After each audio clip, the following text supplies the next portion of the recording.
fatal. Whether he makes it or not, it's not fatal. The announcement can be made. The law requires the returning officer, the national returning officer, in this case, Wafula Chebukati, to hand over the certificate to the person so declared as the winner. I do not wish to speculate about the outcome of this, because then to negate the reason why we are here.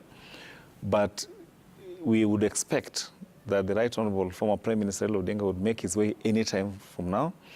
If he does not make his way there for one reason or another, and he happens to be the one declared the winner, we could regularize. The chief agent could pick the certificate on his behalf, because again, the law must be interpreted in a manner that is purposive, a manner that is facilitative. You cannot fail to call the election because the winning candidate, for instance, is not there. No. That would be a very narrow way to interpreting the law. So it's also a good thing. In terms of political communication, we would expect that all kinds be there. This has been a closely contested election. It would warm the hearts of Kenyans, just like you've seen supporters from either sides, elected parliamentarians from either side in the auditorium. Regardless of who wins this election, it would have been better to see the Right Honorable Prime Minister right in the auditorium, just like the DP has also made his way there. But again, we have to wait and see. Javas. Well, it's very exciting a day for all Kenyans, regardless of how the levels of anxiety are at the crest. And I would want to look at this through the comparative lenses of history. In 2013, when Uhuru Kenyatta was declared winner, and he was facing off with Raila Odinga, his appearance was not there. 2017, when the declaration of the winner was made, Raila Odinga did not enter presence.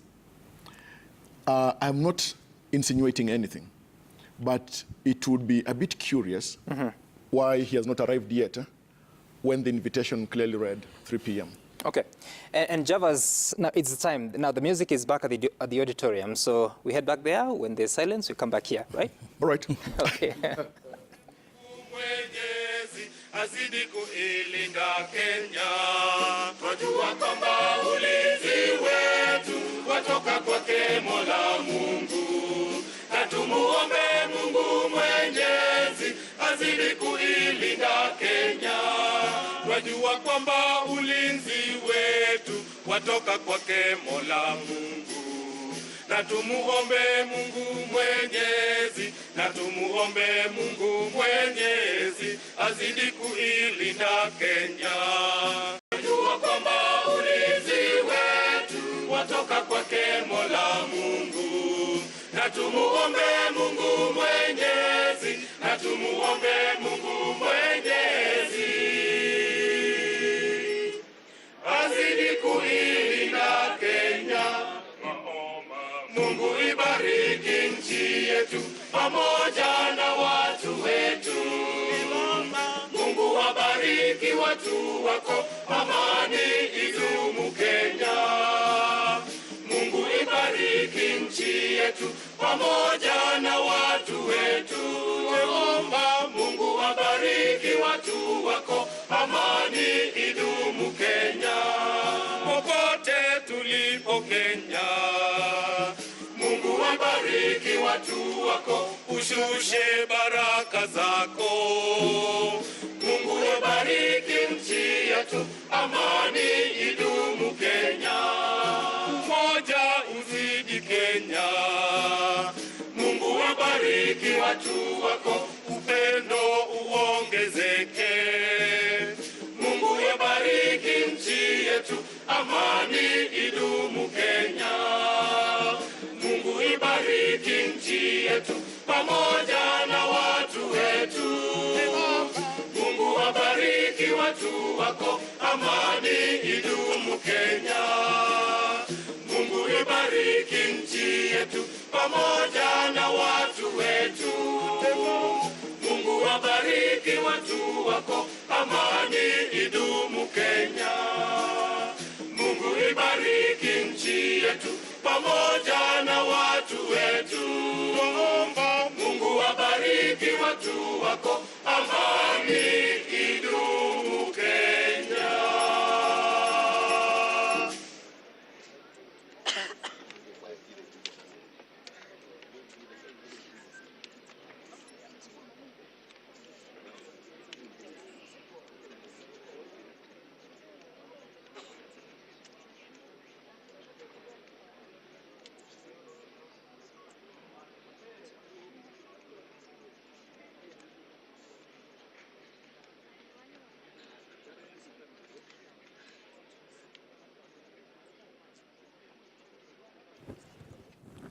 Na mtazamaji, tunaendelea kufuatilia kwa karibu kabisa shughuli muhimu sana ya kitaifa katika nchi yetu ya Kenya, ambapo atakayeteuliwa sasa hivi kuweza kuwa rais mteule baada ya kupata kura nyingi kutokana na zile kura takriban milioni 14 ambazo Wakenya walipiga, atakuwa ndiye rais wa Jamhuri ya Kenya atakayetarajiwa kuweza kuliongoza ili taifa bila kuweka mipaka ya maeneo, mipaka ya kijinsia, mipaka ya kidini, mipaka ya kikabila na mipaka ya kivyama.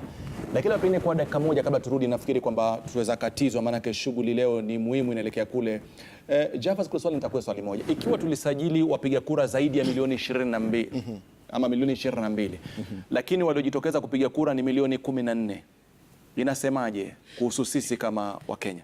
Kwanza kumbuka kwamba hapa Kenya tuko na demokrasia shirikishi, lakini ule upungufu wa wananchi kujitokeza, wale ambao walikuwa wamejisajili katika kipindi hiki cha kupiga kura, kumeweza kuonyesha kuwa labda kuna ile disconnect, the disdain that the voters have either towards the politics of Kenya or the disdain towards the candidates in this election.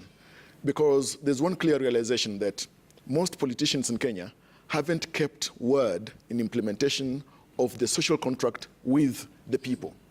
Today, there is nearly no government since independence that made or developed a manifesto and implemented even 50% in an election cycle. So hiyo ndio ambayo inaleta ule uvivu ama kutokuwepo na imani katika viongozi wa kisiasa. Unaweza sema kwamba wapiga kura labda wanapitisha ujumbe kwamba wamechoshwa na uongozi uliopo? Wamechoshwa na pia uvivu unazidi kukolea. Ndio. Wamechoshwa na uvivu unazidi kukolea. Namuona ukisema hivyo Bobby Mkangi alikuwa anakutizama kwa kama unakubaliana na Javas. Nakubaliana naye kwamba ubeuzi unatokana na historia na changamoto na haswa za hali ya maisha ya kila siku, manake siasa, shughuli za dola, hata kuwa na katiba. Unajua watu huwa wanadhani pengine katiba tu ni za wanasiasa na nani atachukua wadhifa upi, lakini yote 9-10 ni kwamba Wakenya walijipatia katiba mpya mwaka 2010 ili maisha yao yaweze kuboreshwa. Lakini ukiangalia hali ya maisha tangu wakati huo kufikia sasa, unakuta kwamba kuna changamoto, gharama ya maisha imeongezeka. Kwa hivyo wengi wanazidi kukata tamaa na ndiposa wanakosa tumaini na mfumo wote wa kisiasa na uchaguzi. Na Steve, nitakuwa swali tofauti. Kila eneo kuna sherehe zinaendelea, wale wa upande wa Kenya Kwanza na wale wa upande wa Azimio wanaendelea. Yote atakayeingia madarakani lazima atahitaji wale wengine ambao labda wakupata ushindi. Unadhani tunahitaji kufanya nini kulifanya taifa lizungumze kwa sauti moja baada ya kumaliza uchaguzi, na tukijua tulikuwa na tofauti ya kisiasa na kivyama? I think there's going to be another handshake of sorts between the winner and the loser. Kenya has shown some remarkable resilience coming out of the 2017 presidential election that was nullified, and the fresh election that was ordered, which was snubbed by the NASA wing of the coalition, NASA wing of the political establishment. We saw that as soon as the swearing in was completed and President Uhuru Kenyatta settled, despite the disruption that followed the parallel swearing in on 30th of January 2018, on 9th of March 2018, there was a handshake between His Excellency the President and the former Prime Minister Raila Odinga. We can expect the political elite to close ranks. What I think we need to do now is to urge all the supporters to understand that political competition ends at the ballot. And once the president has been declared as elected, there is a constitutional pathway to dispute resolution. If you look at Article 140, for instance, it provides that if you are dissatisfied with the outcome of an election, you may approach the Supreme Court. The Supreme Court shall then pronounce itself definitively within 14 days after it has been invited to review the conduct of the election, and the outcome of that Supreme Court judgment shall be final. So even in the longest time frame, you have 7 days to file a petition if you so wanted. The Supreme Court has 14 days, determine it, and then the swearing in will happen within 7 days after the Supreme Court has made a determination. So if you do a computation of 7 plus 14 plus 7, you're looking at just under 1 month. We should have settled. And so I want to urge Kenyans to understand that our political competition must not be confused with animosity among Kenyans and so on and so forth. We just have to accept the bindingness of electoral outcomes. And if you do not accept the bindingness of electoral outcomes, there is already a predictable pathway to challenge the same. What we cannot accept is this. We cannot accept our political leaders or the citizens doubting the finality of the pronouncement of the Supreme Court if there's going to be a decision. We would be saying, the rule of law is crucial but fragile.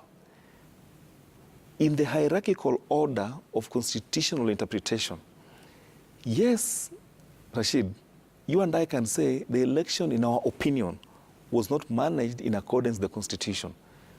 Then the law permits us to organize that grievance, take it to the final, neutral, impartial arbiter, that is the Supreme Court. In terms of the interpretation of the Constitution, if the Supreme Court makes a determination, as they will definitely, if invited, we are not allowed in law to question that judgment. We may debate it, criticize it, but we cannot question the bindingness or a determination by the Supreme Court. Kenyans need to know this, but otherwise at this stage, in terms of thinking sequentially, let the results be announced, let us capture the reaction of the political leaders, let us capture the reaction of the citizenry. At least for the citizenry and the political leaders, we've said, accept the declaration as announced today by Mr. Chebukati.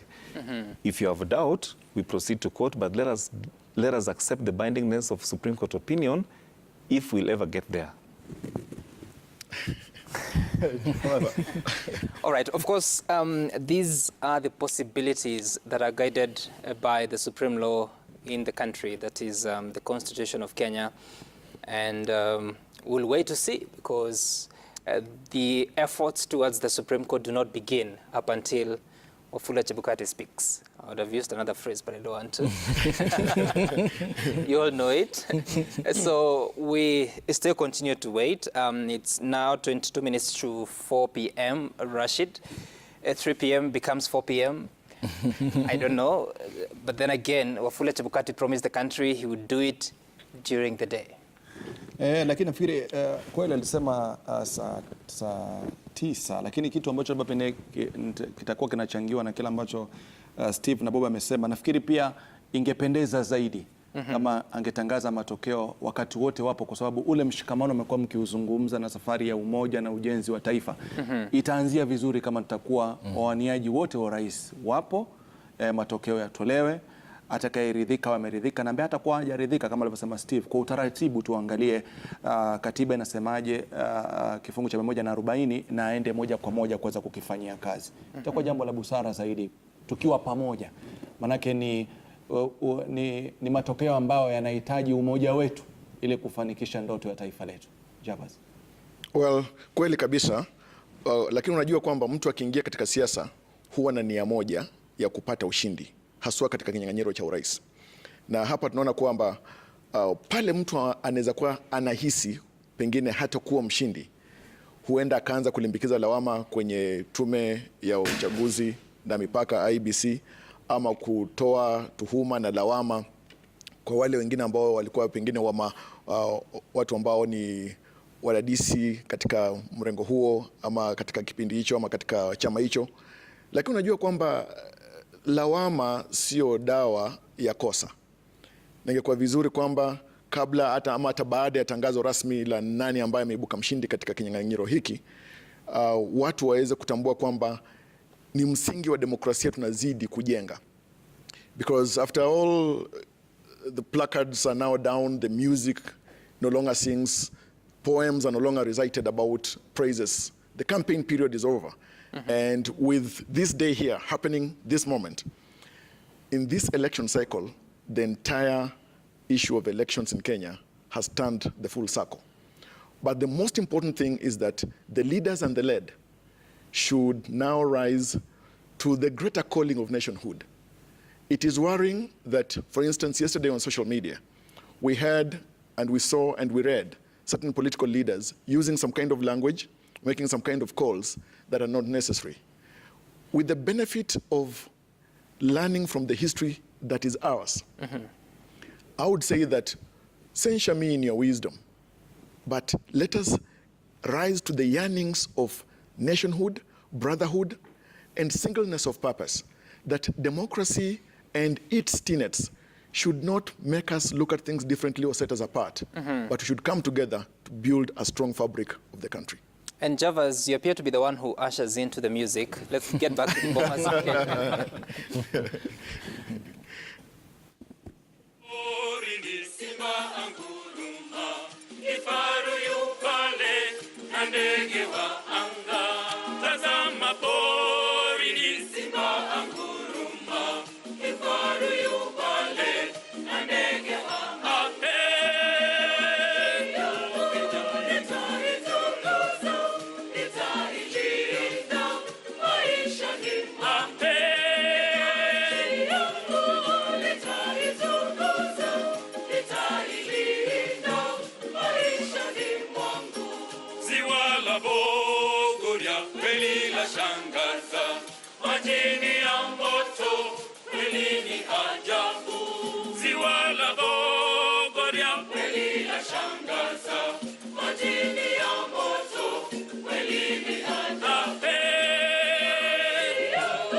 mwangu. Ziwa la Victoria linaunganisha Kenya na Uganda, Kenya na Tanzania. Ziwa la Victoria linaunganisha Kenya na Uganda, Kenya na Tanzania.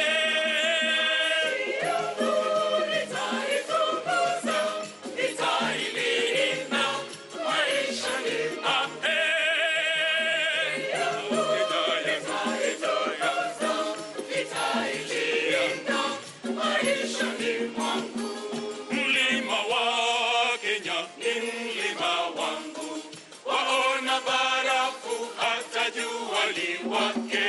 Mlima wa Kenya ni mlima wangu, waona barafu hata jua liwake.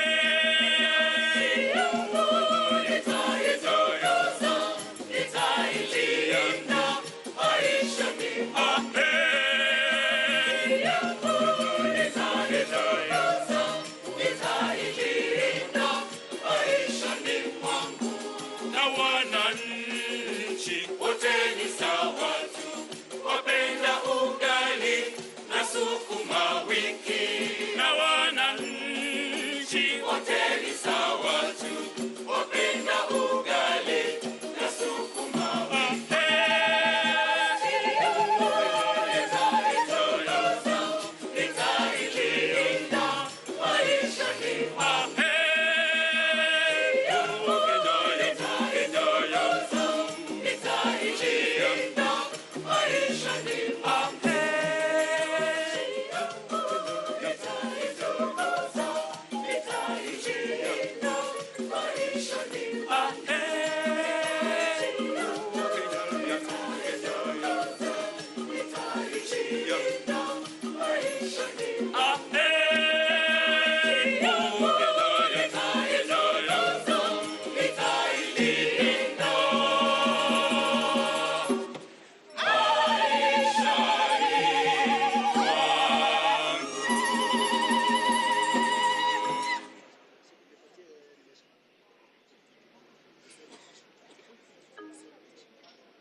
Najivunia nchi yangu ya Kenya.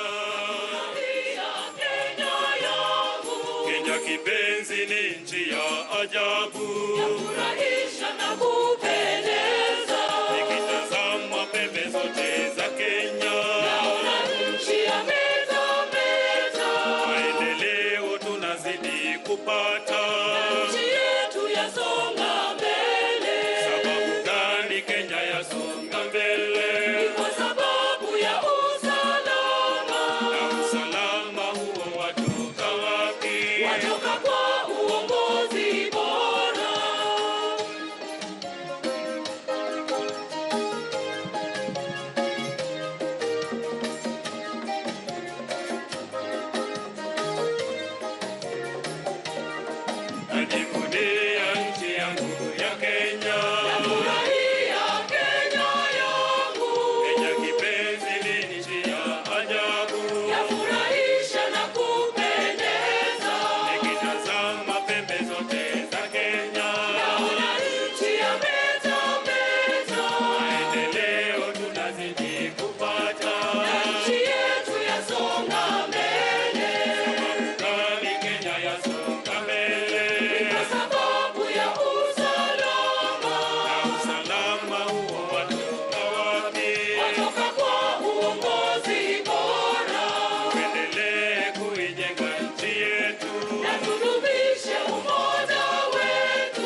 Kenya, kwa sababu tunataka amani. Tuendelee kuijenga nchi yetu na tudumishe umoja wetu. Tusiharibu nchi yetu ya Kenya, kwa sababu tunataka amani.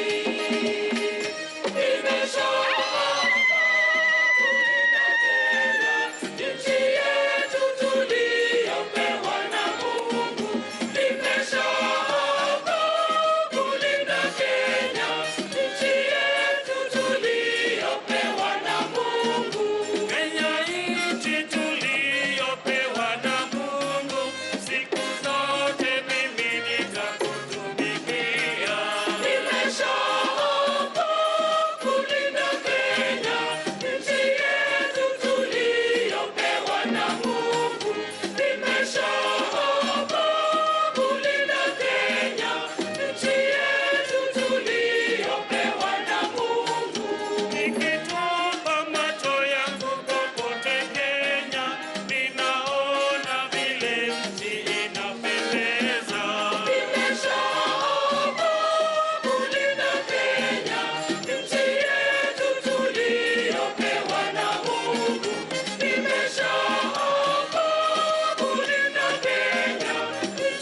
All right, we continue to wait for the proceedings at the Bomas of Kenya to begin. We've just seen another motorcade arriving, and Rashid, we've been here for 5 hours, so this is our 5th hour as we wait for the announcement of the 5th president.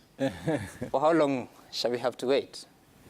Sidhani kama tutasubiri sana kama kwa wanapozungumza wachanganuzi Sam Gituku kwamba kama ashafika sasa hivi na ni saa 10, basi inamaanisha muda wote kuanzia sasa IEBC itaweza kutekeleza majukumu yake kisheria na taifa liweze kujua ni yupi ambaye amepata kura nyingi zaidi. Kile kitu ambacho singependa nikizungumze sana ni kwamba situmie neno na kwamba kuna mmoja atashindwa, mmoja atabwagwa. Ni maneno ambayo yanatia chuki sana kwa wafuasi. Kwa tuseme tu mmoja amepata kura nyingi, alafu watatu wakapata kura chache, basi mwenye kura nyingi ndiye ambaye anastahili kupewa cheti na kuwa kiongozi. Kwa sababu sasa hivi hata ile sherehe ilikuwa inaendelea maeneo tofauti tofauti, baada ya viongozi wote wamefika, kidogo imetulia. Kumaanisha kwamba sasa hivi hamna sherehe itaendelea baada ya mwenyekiti kutangaza yule ambaye ameweza kupata idadi ya kura nyingi. Nafikiri ni siku ngumu sana kwa wale wagombea urais kushinda wale wafuasi wanaosubiri kujua nani atakuwa rais wa 5. And the most interesting bit is that as we await at the arrival of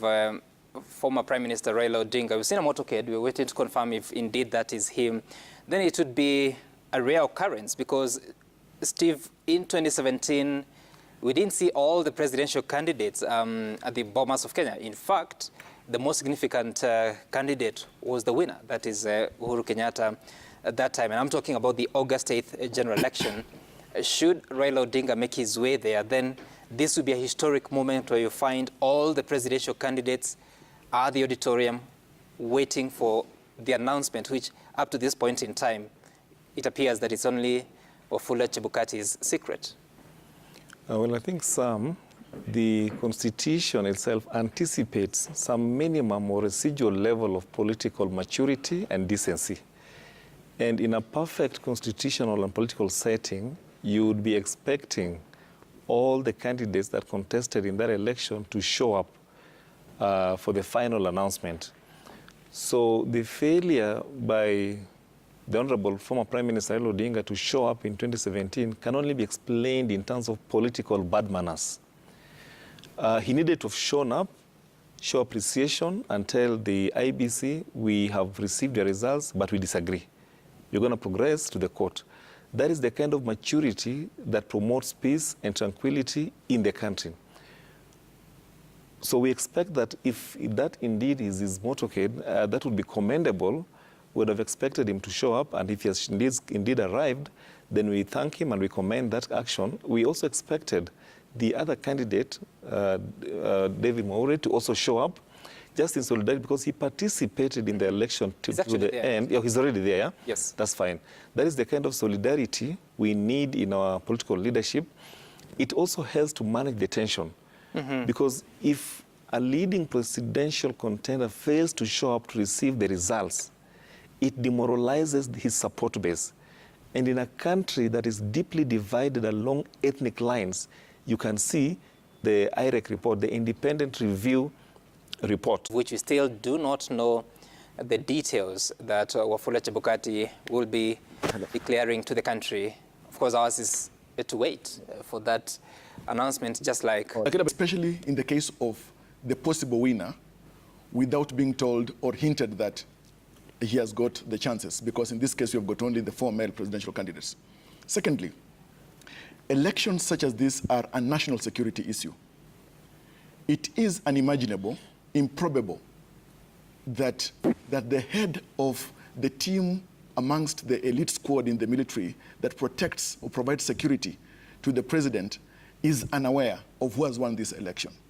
So looking at it from that, or from those kinds of lenses, it is possible that the persons seated within Bomas right now, there are those who know who is the ultimate winner, possibly in this election, but it is just important that they embrace good manners and have civility throw its arms around them and wait for Chebukati, according by law, or to the law of the country, to make the official announcement. Naam, katika picha yako naangalia ni mama ambaye alimzaa William Ruto tarehe 21 Disemba mwaka 1966 kule Sambut kijijini Kamagut katika kaunti ya Uasin Gishu. Anajulikana kama Sarah Cheruiyot, ndio huyo ambaye amefika akisaidiwa kutembea mpaka ametafutiwa mahali yake, sehemu yake ya kukaa. Kwa hiyo ni kwamba amekuja pia vile vile kusubiri na kuona kama mwanawe huenda akawa amepata nafasi ya kuwa rais wa 5 wa jamhuri hii ya Kenya. Nafikiri ni mojawapo ya hatua nzuri. Java, sasa uko unatabasamu, lakini kama mzazi yoyote yule katika siku kama leo ungetamani kwamba labda ile ndoto ambayo mwanangu anapigania, kwa wazazi ni furaha, kwa watoto pia ni furaha kwa wazazi wao, na pia vile vile kwa mke ambaye watu wameoa pia wanatamani kwamba mume wangu alichopigania akipate. Kwa hiyo siku muhimu sana kwa familia, ndugu, jamaa na marafiki. Kweli kabisa. Wacha niangalie kupitia kioo cha nyuma pale ambapo hawa wagombea viti vya urais walikuwa wanawateua wagombea wenza. Je, asubuhi hiyo wagombea wenza hawa hawakujua? Walijua. Ndiposa wengine wao walikuja na familia zao kadhalika. Sidhani kama nikiangalia jinsi desturi ilivyo hapa Kenya, kuna mtu ambaye anaweza chukua jamaa na jamii nzima yake aende katika kikao, akitoka hapo atokwe na machozi. Sidhani kama mtu anaweza kuwa na furaha kama hiyo. Lakini wacha tusubiri tuone, kwa sababu kila mtu hapa amekuja na jamaa zake. Hatujaona ule ujumbe ambao umeandamana na wengine, manake hajafika Raila Amolo Odinga. Pia tukiuona pia tutaangalia naye, kwa sababu tumeona tu magari ghafla yashafika katika mpango. Pia hatujamuona yeye mwenyewe kwa picha za moja kwa moja katika runinga, kwa tusubiri. Tukiuona tutakuja kujua kwamba je, ameandamana na nani na nani, alafu baadaye hizo hesabu utaziweka mezani. Kweli. Very interesting. And I don't know if any of you was able to observe the events of 2013 as soon as the president-elect was declared by Isaka San, at that time the chair of IEBC. And maybe you could refresh our memories, if any of you remembers the change of guard, the sort of activities and ceremonies that followed that announcement up until the president-elect that time left the auditorium, in what could be what you might see this evening, if at all there's a winner to be declared. Amazingly, because now it's almost 10 years. Yes.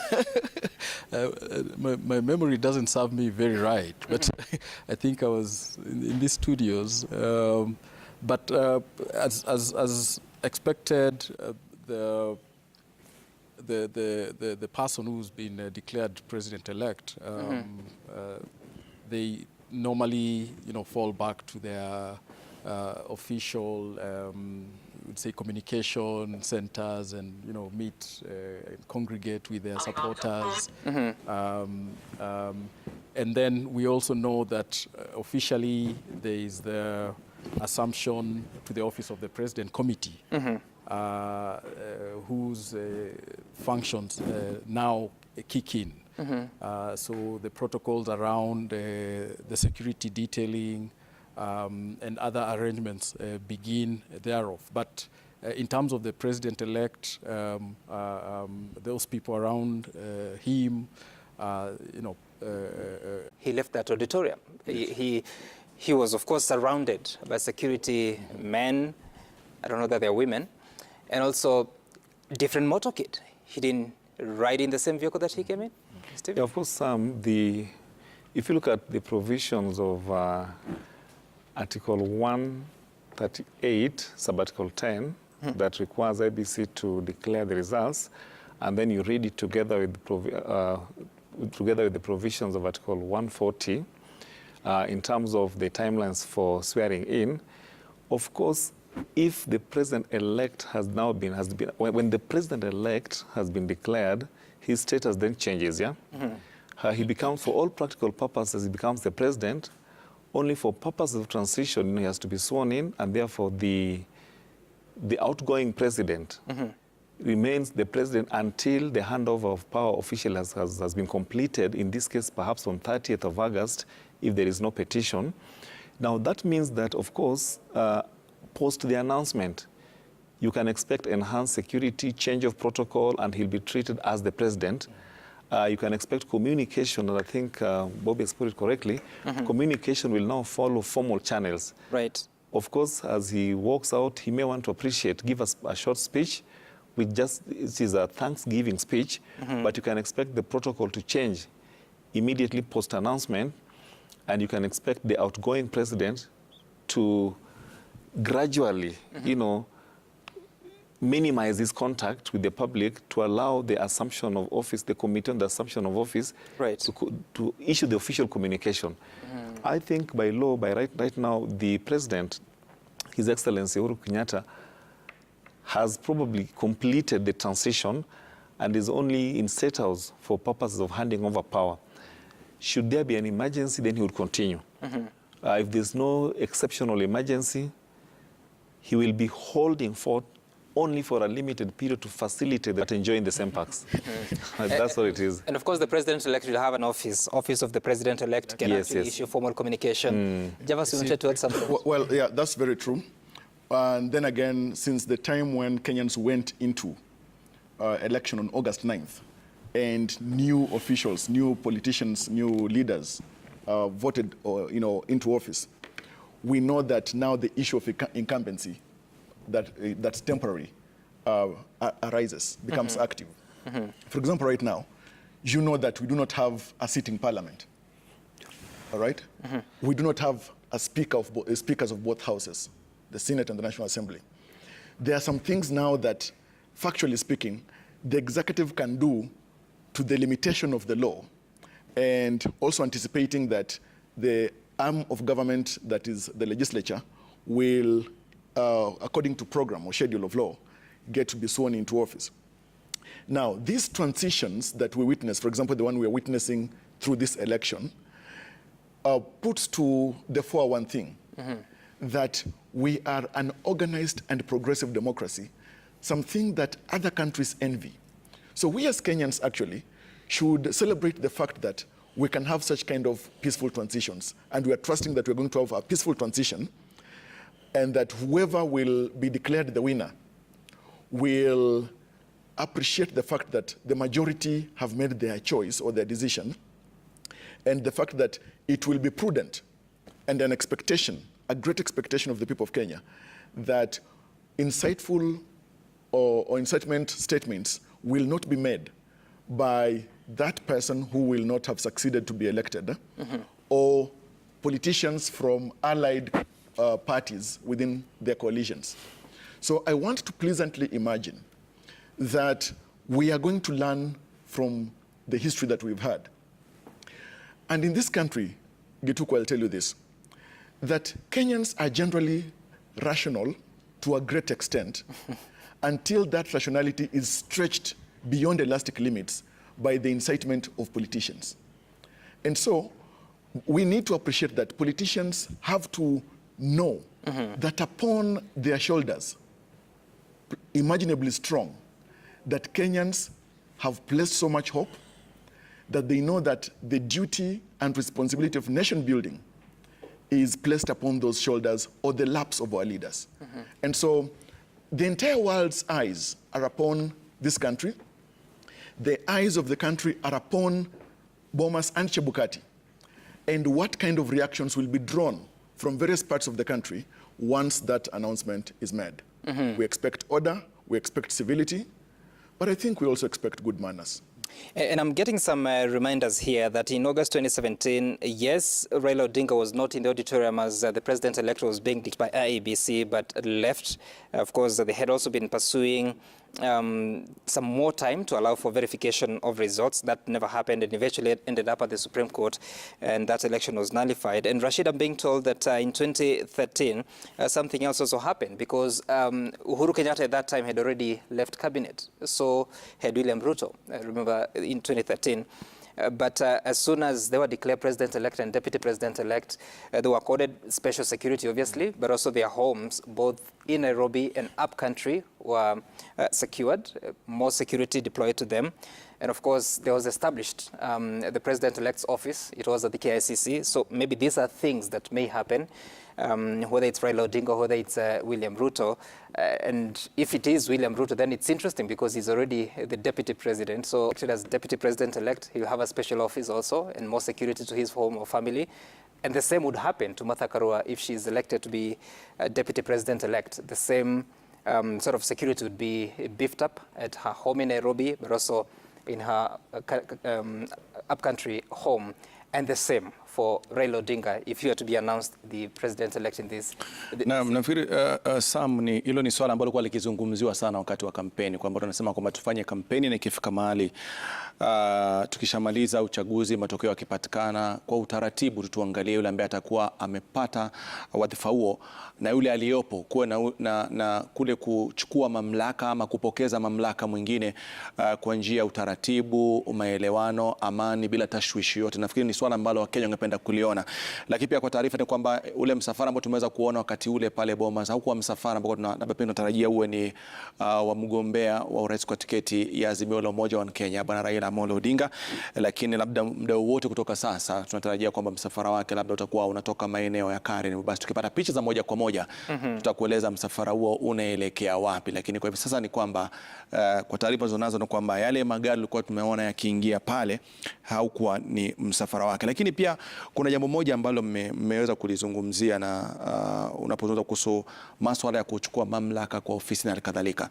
Tukiangalia ule mseto wa viongozi katika kambi zote mbili, tunaona kwamba pale kuna watu ambao ni weledi wa kazi, kwamba kuna mtu ambaye ako upande wa Azimio, lakini mtu aliye katika Kenya Kwanza anajua yule jamaa ni mzuri kwa masuala fulani, na kuna watu ambao wako Azimio akiangalia upande wa Kenya Kwanza anajua ni uzuri. Tunaweza pata siasa komavu kwa yoyote akiingia madarakani, anapokuwa anaunda serikali yake katika nyadhifa muhimu, akavunja utamaduni uliokuwepo na akabisha hodi kwa kambi ya simu kwenda kutafuta utendaji, akajumuisha katika serikali yake. Tunaweza kuona kitu kama hicho kwa mara ya kwanza taifa letu Kenya. Inawezekana. Unakumbuka kwamba haitakuwa mara ya kwanza kufanyika. Nasema kulingana na zile siasa zilivyokuwa, yani kwa sababu kumekuwa na siasa kali na kampeni kali. Lakini sasa hivi huenda ikawa ni changamoto kubwa sana. Kwa mfano, acha tuchukue taswira hii. Kwa majadiliano haya, Bwana Odinga ana ule muungano wake wa Azimio. Alafu kwa mfano akipata ushindi, itakuwaje kwamba ana vyama karibu 26 ambavyo vimemuunga mkono, aondoke katika vyama hivyo 26 badala ya kuchukua mmoja wa hao ama wote, karibu wote kutoka mrengo huo, kumfanya waziri ama katibu wa kudumu, achaenda kachukue mtu kutoka kwa mfano mrengo wa Kenya Kwanza, ama kwa mfano naibu wa rais William Ruto awe ndiye ametangazwa mshindi, na kumbuka kwamba kuna vyama ambavyo vimemuunga mkono na kumpatia huo ushindi. Itakuwaje kwamba ataacha kuchagua watu katika mrengo huo, wengine ambao walimpatia walimuunga mkono wawe sio wakuu wa vyama, aende katika upande ule mwingine? Iwapo atazingatia hiyo kwa mara ya kwanza, kuna wale ambao watamchukulia kwamba ni msaliti. Kwa hivyo itakuwa ni vyema kwamba hata akitaka kwanza ajadiliane na wenzake katika mrengo, alafu apeane muda ateue baadaye, lakini asiteue moja kwa moja. Lakini ingekuwa ni vyema sana kwa ishara. Tutaletaje mtagusano na kuondoa tofauti za kisiasa? Kama labda nimesema na mhitaji Steve, na nyinyi mnajua uwezo wake Steve, na mnasema usimchukue kwa sababu alikuwa upande mwingine. Je, tutaweza kufika pale? Rais Obama pia akawateua watu ambao wajua usema kwamba usipoziba ufa basi ni ukuta utajenga. Kwa hivyo kama ni hivyo, itabidi kwamba angalie, je, ni achague mtu kiongozi kutoka kwa pande pinzani, ama atafute mtu kutoka kabila hilo na isikuwe pengine mwanasiasa shupavu, ili kwamba iweze kufanyika namna hiyo. Huenda pia ikafanyika hivyo. Na Bobby, labda alafanya MP Steve, kwa sababu tuliona wakati fulani pale kulikuwa na tofauti nchini Kenya, tukana kwamba viongozi walikuja wakatembea, kama mnakumbuka, katikati jiji la Nairobi, kuonesha wananchi kwamba tumeweka tofauti zetu kando, tutakatusonge pamoja. Lakini hatua mojawapo ya kuweka tofauti ni kama kuna mtu ambaye ana umuhimu katika ujenzi wa taifa, na haijalisha ukambi gani, wewe kuweza kumleta kambi yako, nafikiri moja kwa moja umeondoa zile hisia na wananchi watakuelewa na nchi itasonga mbele. I think that was directed to Bobby, but let me give it a shot. So in principle, allow me to answer in English. Struggling not as fluent as Java's, yeah.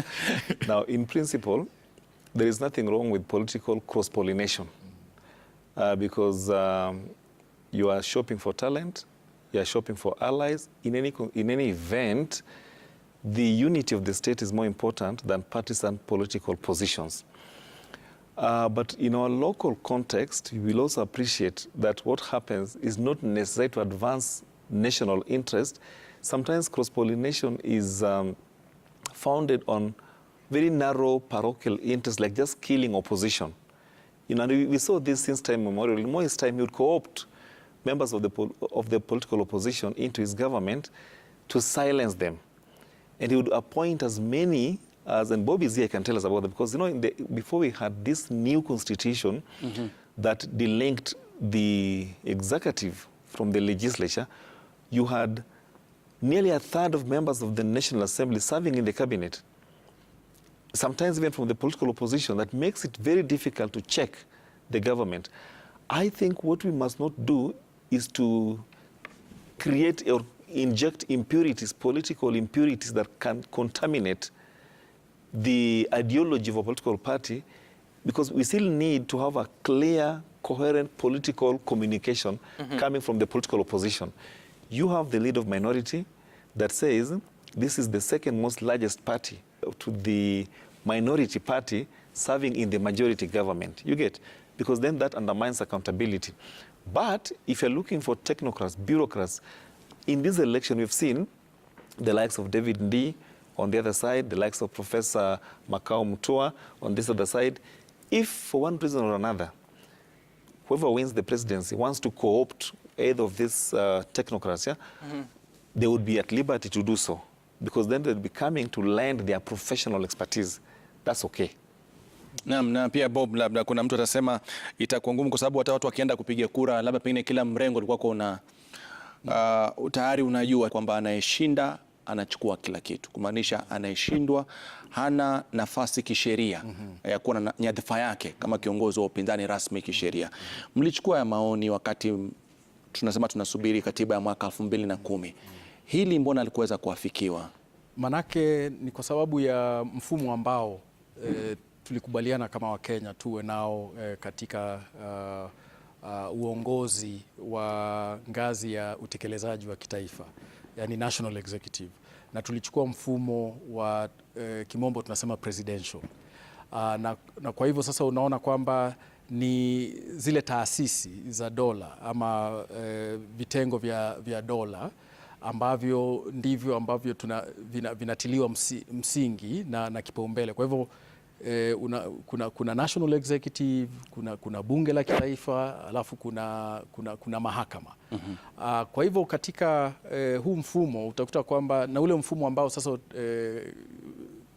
upinzani ama kiongozi wa upinzani yupo katika bungeni na ana wadhifa wake bungeni maalum, utakuta kwamba ni katika ule mfumo wa ubunge, yani parliamentary system.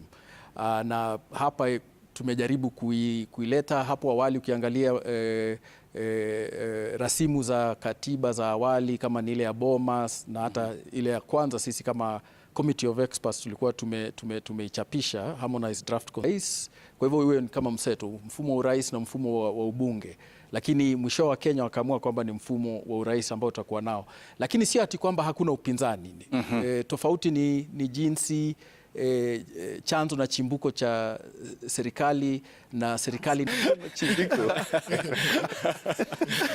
Kwa hivyo serikali inaendesha shughuli zake kutoka bunge. Unakuta waziri mkuu yuko bungeni, mpinzani wake ambaye ndio kiongozi wa upande ambao ulishindwa ama ulikuwa wa pili wakati wa uchaguzi, ndio anakuwa kiongozi ama kinara wa upinzani. Kwetu shughuli bungeni ambazo sasa zinaongozwa na tuseme yule ndio kiongozi wa masuala ama shughuli za upinzani zinachukuliwa, wadhifa unachukuliwa na kiongozi wa upinzani, leader of the minority. Yeye hakuwa bungeni, lakini jinsi alivyoendesha shughuli na kusimamia shughuli za upande wa upinzani. Na kwa hivyo sio ati kwamba upinzani hauna nguvu katika mfumo kama huu. And just a question, Steve, because whoever is declared the president and they find themselves, they're in State House, but they don't have the majority in Parliament. For instance, you don't have the majority in the National Assembly. So the lead of majority is not from your party. What happens? How do you deal with government business in the House? Who leads the government business? Is it your lead of minority? Or how do you deal with it? Well, happily, that scenario may not, okay, let me not say may not obtain, because looking at the numbers, it seems that Azimio has a slight majority on the number of elected members of the National Assembly. The leader of majority by law, by constitutional definition, is the leader of the party that has the highest number of elected members and the leader in the National Assembly. And the leader of minority is the second most largest party in the National Assembly. If it so happens that the leader of majority and the head of the executive come from opposing camps, we would still expect them at the very minimum to have some harmonious work relationship. We will expect, Parliament has been designed to work independently outside the influence of the office of the President of the Executive. So that if it's about generating bills, the bills would be generated by the Cabinet, the Attorney General would be responsible for preparation of those bills and then share them with the leader of majority. The leader of majority is, by law, mandated to ensure that those bills are tabled and canvassed. If he declines, then there would be need for judicial intervention, because then he would be sabotaging the functions of that office. The function of that office is supposed to go on smoothly, whether the leader of majority is within the same party as the president or not, whether they have fallen out or whether they are they have a harmonious. But how practical is that? Because remember the different bills that have been passed in the 12th Parliament, whether it's the security laws or it's the VAT introduction on fuel, and you find that leader of majority then, Aden Duale, would be at the forefront, assuming that President Kenyatta's party was ODM, led by John Mbadi, and Aden Duale does not believe in what the government was pushing for. How do you reconcile that? Because Aden Duale would have been forced to propagate something he doesn't believe in. Well, you know, there's no limit on how far someone can go to sabotage a constitutional office. But what we do between the two offices, regardless of the composition of the nature of their relationship between the office of the president and the office of the leader of majority, I think that scenario has not already played. But if it were to happen, if Parliament does not want to advance the legislative interest of the executive, then the executive is at liberty to move to court to compel them to pass legislation that are key. If they cannot pass those legislation, then we would have to review. The political accountability would be the executive would then retreat back and say, you know what, I am going to implement the laws that have been passed by Parliament. If Parliament decides to sabotage national interest, then they do not punish the president. You punish the general population, which includes the voters. All right, it's now 4:30 p.m. We've been here for more than 5 hours waiting for the fifth. And I think, Lulu, we have to let go for another team to continue with the very important duty of waiting, because that's our work. My name is Sam Gituku. Nami nasema shukran sana kwa wageni wetu siku ya leo, lakini haimaanishi kwamba tunaacha kupeperusha taarifa hizi moja kwa moja, lakini kuna wengine ambao wanaingia sasa, wanashikilia zamu. Ni Wahiga Maura, Jeff Koinange, Viviru Badili, Nabii Mashima Kapombe. Na bila shaka tulikuwa watatu, hatujabahatika kupata matokeo ya moja kwa moja kwa rais wa tano, lakini tuna wenzetu wanne wanakamilisha marais wa kwanza, wa pili, wa tatu, wa nne watakuwa wanaingia studioni ili watupe matokeo, yani nani atakuwa rais wa tano. Mtazamaji, tunasema asante zaidi kutizama Citizen TV. Tunakupeleka moja kwa moja ukumbini Bomas ujue kinachoendelea.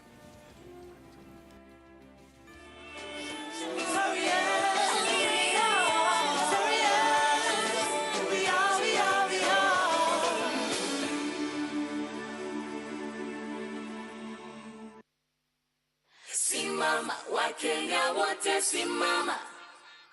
Simama, wewe shujaa, simama.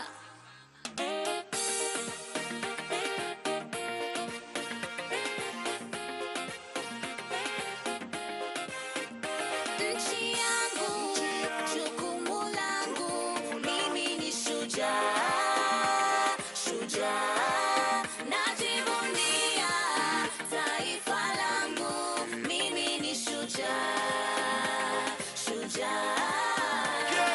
Simama, Wakenya wote simama. Simama, wewe shujaa, simama. Simama, Wakenya wote simama. Simama, wewe shujaa, simama.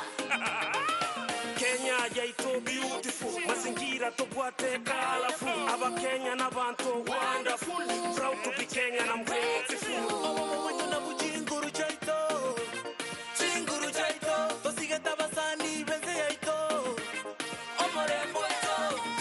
Aseo amo, tochite amo, tusonge kwa pamoja.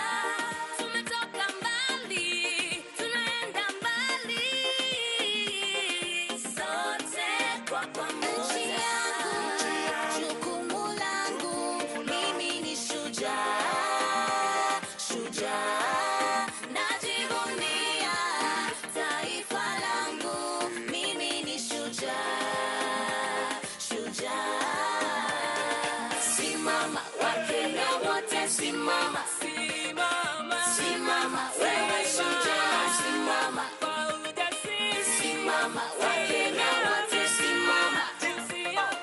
Simama, wewe shujaa, simama. Neba duokali ntuntuli kuanga tugu tuangalia ukatumo kibuka. Kenya yaito ninse ya mashujoka. Neba kigano katinto suka. Yangu, jukumu langu. Yangu, hatuchagui kazi. Kazi ni kazi. Boda boda, vijana mitaani. Kenya yaito molembe. No bomo no wachani talikende. Nande tiganya saya atolende. Atokitera tuagate botambe. Nchi yangu, jukumu langu, mimi ni shujaa, shujaa. Najivunia taifa langu, mimi ni shujaa. Particularly about the integrity of the IEBC technology and server. We have intelligence and reports that their system was penetrated and hacked, and that some of the IEBC officials actually committed electoral offenses, and some of them ought to have been arrested if they were not arrested. I think you will remember that I had earlier stated that Bomas of Kenya was a crime scene, and that was way before the results of this. The reason that I say Bomas of Kenya was a crime scene is because as Kenyans were busy waiting for the outcome of this election,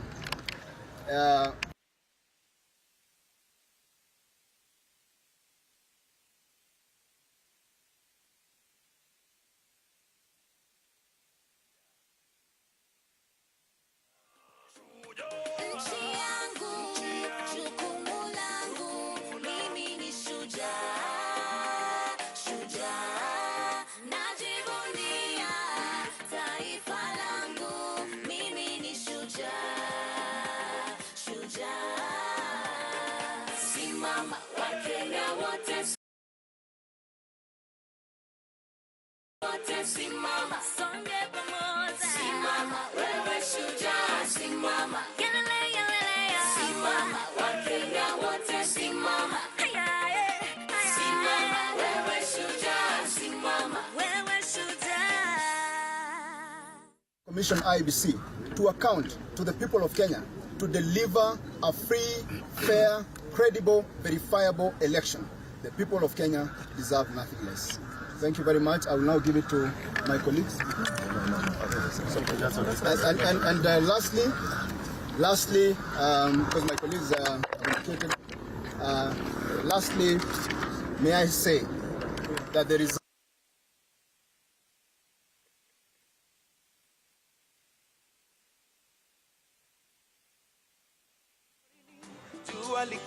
we would want to verify. We will be able to know and to tell the Kenyan people, because a result that is not verifiable is not a result, and therefore that is our and the chairman had actually assured Kenyans that he will run this process transparently, which he has not. Is the party chairman, a party leader, presidential candidate coming here? I will not take questions for now, but we were not in a position to ask our party leader to come before we actually verify the results. So the first step was to verify the results, which we have not been able to do. What more can you tell us about the irregularities? Yeah, I think that's enough. That's enough. Thank you very much.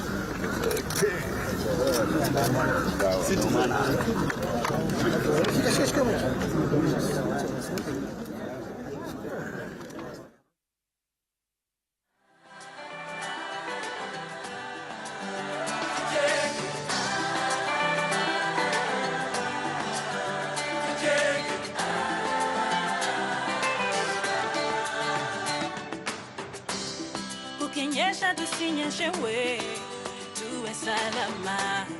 Serikali kaingilia, tapunguza gharama. The day is finally here, tunahama.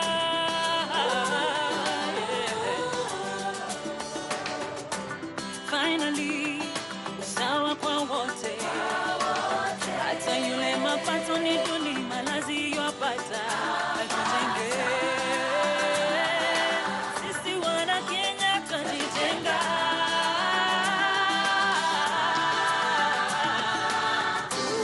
Tuanzeni kujenga. Watoto wetu wasikose mahali pa kwenda. Chukua mawe na simiti weka kwa mabega.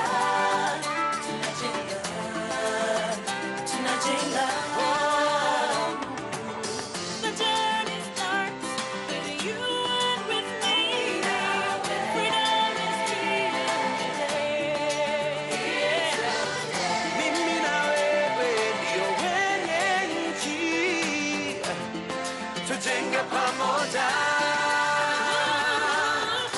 Tuanzeni kujenga. Watoto wetu wasikose mahali pa kwenda. Chukua mawe na simiti weka kwa mabega. Tunajenga. Tunajenga. Tuanzeni kujenga. Watoto wetu wasikose mahali pa kwenda. Chukua mawe na simiti weka kwa mabega. Tunajenga. Tunajenga. Tuanzeni kujenga. Watoto wetu wasikose mahali pa kwenda.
tunavuta kwa pamoja.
Babu zetu walimwaga damu kukomboa nchi yetu Kenya, tukapata uhuru.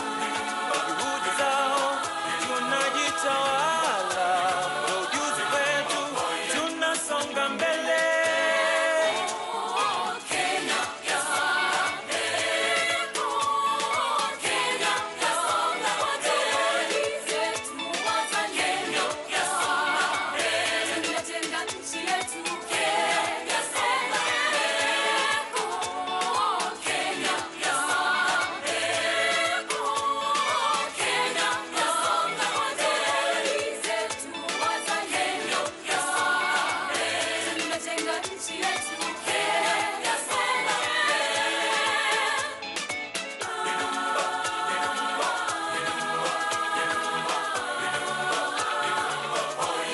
Viwandani tunachapa kazi, mashambani tunachapa kazi, twaboresha makao, tunachapa kazi, twaboresha afya, tunachapa kazi, tunasonga mbele.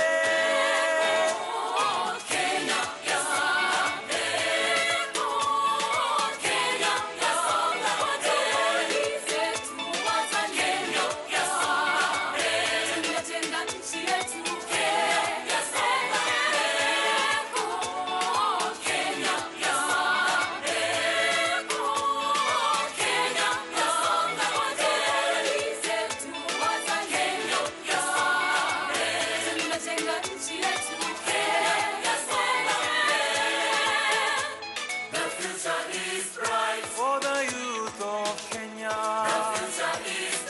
for the children of Kenya, with a B4 agenda, tunavuta kwa pamoja.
I hear a whisper in the wind of a people with a dream, different colors of a nation come together for a win. We share spirit deep within, hearts beating the rhythm, different faces of the nation come together for the win.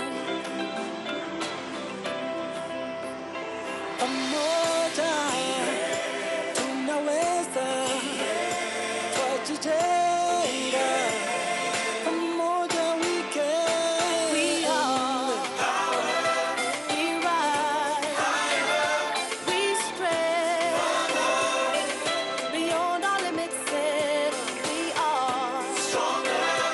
We have fire. We are. We are. We are. We are. Warriors. Warriors. We are warriors. We are. We are. We are. Do the incredible.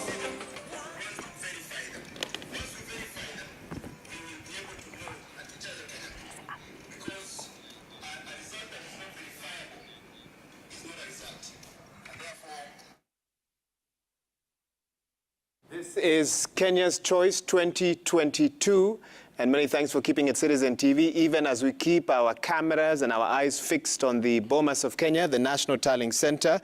My name is Wahiga Mwaura, and I'm not alone here in studio. I'm together with... Naam, bila shaka mimi ni Mashirima Kapombe, tukiwa tunaendelea tu kusubiri tangazo hilo kutoka IEBC. Mwenyekiti wa IEBC Wafula Chebukati alikuwa anatarajiwa kutangaza rais aliyechaguliwa mwendo wa saa 9, wakaahirisha hadi mwendo wa saa 10. Sijui kama wanangojea saa 11 ndio iwe the 5th at 5 p.m.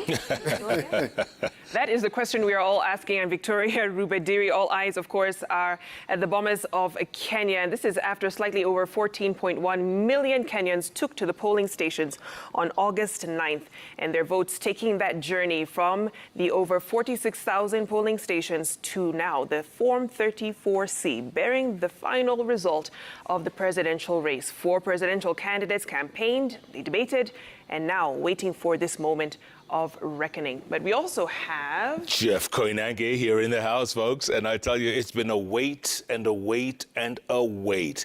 The patience of Kenyans is wearing. It's going to wear at some point, because you know, Chebukati promised to make an announcement 3 p.m. It's now 5 p.m. The choirs can only do so much. The choir. I think the fat lady has come and sang again. So we're waiting. It's a waiting game. But something very interesting, Jeff, happened about a little under 30 minutes ago. The chief agent of Raila Odinga, Saitaba Ole Kanchori, called for a sort of impromptu press briefing just outside that auditorium there at the Bomas of Kenya, and said some very interesting things that may shed light on why we continue to wait and why presidential candidates and their agents have actually walked out of Bomas, including members of the diplomatic corps, and are now holding impromptu meetings on different parts of the premises of the Bomas of Kenya. This is what Saitaba said. He said, this election is not verifiable from where they sit.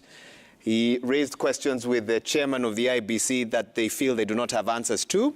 And when the chief agent of Raila Odinga was asked whether his presidential candidate is expected, he said that Raila Odinga will not be called to Bomas until his team has verified the results, have agreed with them, and these results are contained in the Form 34C, a compilation of Form 34Bs from the 290 constituencies plus 1 from the diaspora vote. And so that's what we know at this moment. Obviously, you can tell that something is afoot for an announcement that was to be made at 3 p.m. Almost 2 hours later, no sign of the commissioners, a lot of activity there, and then this statement by the chief agent of Raila Odinga giving us a bit of an idea of where the dispute may be, and that is what may have caused this particular delay. Thanks for staying with us, wherever you're joining us from in Kenya and around the world. And let me also introduce our guests who are here with us. Bobby Mkangu continues to remain with us, an advocate of the High Court. Thanks for your patience today and just for bearing with this. We want to pick your mind a little bit. We're also joined by Titus Mahanu, an advocate of the High Court. And Titus, I can start immediately with you. You listened to that press briefing. What do you make of it? Of course, under the Constitution, any candidate that has participated in an election has a right to either accept the results, has a right to reject the results based on how they view and based on the grounds that they feel ought to be put out in the public there. Okay. What do you think Saitaba was not saying? As to try and read into his intention, yes, a bit difficult, but what I can say is I foresee a situation where this election is going to be challenged. You foresee that, and we have some of the timelines, and we'll be showing our viewers a bit later on what that looks like. But my goodness, this is quite a turn. And definitely, if the elections are going to be challenged, we are looking at a scenario where the petition challenging the declaration has to be filed within 7 days. And 14 days after filing of that petition, the Supreme Court needs to determine it. Now, the question will be, or it will depend as to how the verdict will come. If the Supreme Court will be able to overturn the declaration, then we are staring at another 60 days within which another fresh election needs to be held. And of course, we are looking at probably towards the end of October before we can conclude this exercise of elections. Na nadhani Mkangi, ukiangalia jinsi hali ilivyo pale, baadhi ya viongozi kutoka pande zote mbili walikuwa wametulia awali. Sasa hivi unaona ni kama wengine wanatoka, wengine wanarudi, wengine wanapigana pambaja. Je, inakupa matumaini kwamba kutakuwa na tangazo leo la rais aliyechaguliwa? Nadhani manake mwenyekiti na tunasema ndio tuseme mwenye shughuli ya leo, Mheshimiwa Wafula Chebukati alikuwa amewatangazia Wakenya na tunaweza kusema ulimwengu mzima, manake macho yanaangazia Kenya leo, kwamba atatoa taarifa ama matangazo yake rasmi kuhusu ni nani ameibuka mshindi wa uchaguzi wa urais wa mwaka huu hivi leo, na hata alikuwa ametaja kwamba hii shughuli itaanza saa 9 mchana. Kwa hivyo nadhani ataendelea na shughuli na atatoa matangazo yake. Tumesikia pia kutoka upande wa mgombea wa Azimio Kenya One wakisema kwamba hawajaridhika na mchakato haswa kuhakikisha matokeo kufikia sasa, lakini hakutoa taarifa za ziada. Pengine kwa upande wao manake wanajua siku za makataa. If I can interrupt you, just let our viewers know, there seem to be some leaders exiting the Bomas of Kenya. I've seen outgoing Murang'a Governor Mwangi wa Iria is leaving. Outgoing Governor James Ongwae should be of Kisii also leaving. A sign, and of course they are Azimio leaning. We don't know where they're headed to, possibly to converge either at KICC at the Azimio Command Center, or maybe even to meet with presidential candidate Raila Odinga, but that is their motorcade, and they have left the Bomas of Kenya. And this is a kind of activity we may see in line with that statement by Saitaba Ole Kanchori that they haven't verified the results. They are not clearly satisfied if Chebukati was to read or make an announcement right now. And so this is very telling. Mkangu, you can continue. Nilikuwa nasema kwamba siku za makataa za kikatiba ni kesho. Kwa hivyo hatujui kama upande wa mgombea aliyekuwa waziri mkuu Raila Odinga wanataka kuiomba tume iwape fursa ya wao wenyewe kuhakikisha kwamba wanakubaliana na matokeo ambayo yatatangazwa leo, lakini hiyo inaashiria kwamba pengine wanajua matokeo, kwa sababu huwezi kukikataa ambacho hujakiona ama hujakisikia. Lakini kama ulivyouliza, nadhani shughuli itaendelea, manake hapo awali tulipokuwa tunachanganua na wenzangu tulikumbuka kwamba katika chaguzi za hapo awali za mwaka 2013, 2017 mgombea Raila Odinga hakuwepo wakati mara ya kwanza mwenyekiti Isaac Hassan, na mwaka 2017 Wafula Chebukati alikuwa anatangaza matokeo. Kwa hivyo nadhani hilo la kwamba hao hawajaridhika na ambacho kama nilivyosema pengine washajua ni nini kitakachotangazwa. Kama hawatakuwa, Wahiga amesema kwamba tumeona wengine wakiondoka, lakini nadhani shughuli itaendelea. Wafula Chebukati atafanya matangazo yake, na kwa sababu huu sio mwisho wa mchakato, manake matangazo ya Wafula Chebukati sio hapa, mfumo wetu sio kama nchi jirani Tanzania, ambapo hakuna fursa ama nafasi ya kupinga matokeo katika mahakama ama katika taasisi nyingineyo. Hapa kuna hiyo fursa, na kama hawajakubaliana nayo basi wana yeyote, manake hata sasa hatujajua matokeo. Lakini pia Chebukati alisema kwamba atahakikisha kwamba hili tangazo halitafanywa usiku. Naam. Je, kuna uwezekano kwamba si kama Titus anaweza jibu hilo, kuna uwezekano wa tangazo hili kutolewa kesho? Naam, nitajaribu kujibu kwa Kiswahili. Kulingana na sheria, kuna sheria ambayo inaitwa Interpretation, General Provisions and Interpretation Act, Cap 2 ya Kenya, ambayo inapatia mwongozo kamili wa kuchanganua mambo ya muda, kwa sababu kikatiba Chebukati amepewa siku 7. Lakini ukiangalia katika ile sheria, siku 7 katika kisheria inamaanisha siku kama 8-9 hivi. Maanake siku ambaye jambo lafaa kufanyika huwa haihesabiwi. Kwa hivyo bado ana muda, na hata ikiwa labda kungekuwa na kazi imemzidia hivyo, kana kwamba hawajamaliza mambo ya verifiability, angeweza kuenda kotini na kuuliza muda zaidi. Manake katiba haijatoa mwongozo kamili ya kwamba siku 7 zinapoisha basi hiyo shughuli inakuwa imeishia hapo. Hapana, imesema tu ana uwezo wa kutoa uamuzi wake chini ya muda wa siku 7. Lakini kwa sababu tuko na Supreme Court hapa Kenya, ikiwa huo muda umemwishia, anaweza enda kotini akauliza muda zaidi. Okay.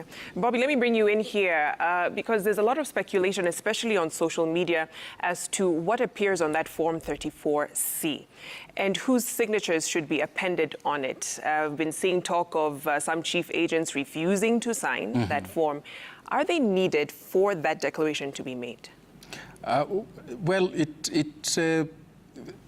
at the end of the day, and we've seen even forms that stem from the polling stations, which some do not have signatures from the agents, and so that detail is recorded, and the signatures from the agents indicate a consensus, an agreement with what is indicated in those forms. So at the end of the day, the forms were still transmitted.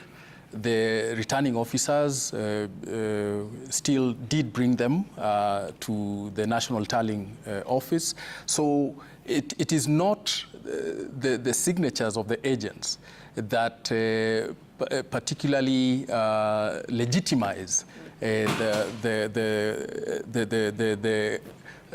legality of the form itself, because it's a form that is of the honors of the chairperson of the IEBC as the National Returning Officer. So the signatures from the agents, at the end of the day, do infuse a level of credibility and agreement as to what they indicate, but it does not stop the National Returning Officer from declaring the elections because one side has refused to sign or has indicated reservations with what is in the form. So at the end of the day, if the chairperson decides to make the formal declaration, he will go ahead and do it and indicate that there were reservations from whatever side it was and the particular aspects of the reservations. And then those issues will be dealt with in the next step, and especially so if the side which is opposed to the declaration and the content of the form does choose to use the next step, and that is to petition at the Supreme Court. Sam and Titus. And basically, just to probably an addition, The moment you see a candidate to an election or their representatives objecting, disputing, or refusing to sign Form 34C, just like at the polling stations, you are you ought to know that you are staring at an election petition. Na Titus, kidogo tusikize kile ambacho kinaendelea, maana inaonekana kwamba kuna nyimbo sijui ni za sifa ama ni za nini. Hebu tusikize. Tujue kile ambacho kinaendelea Bomas.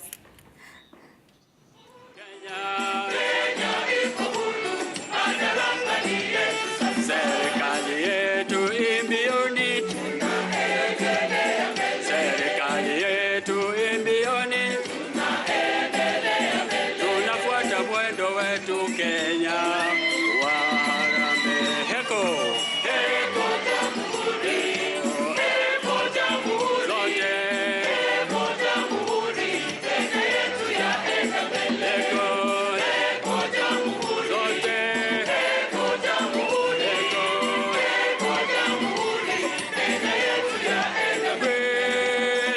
Twaenda mbio, heko kote, Kenya yaenda mbele.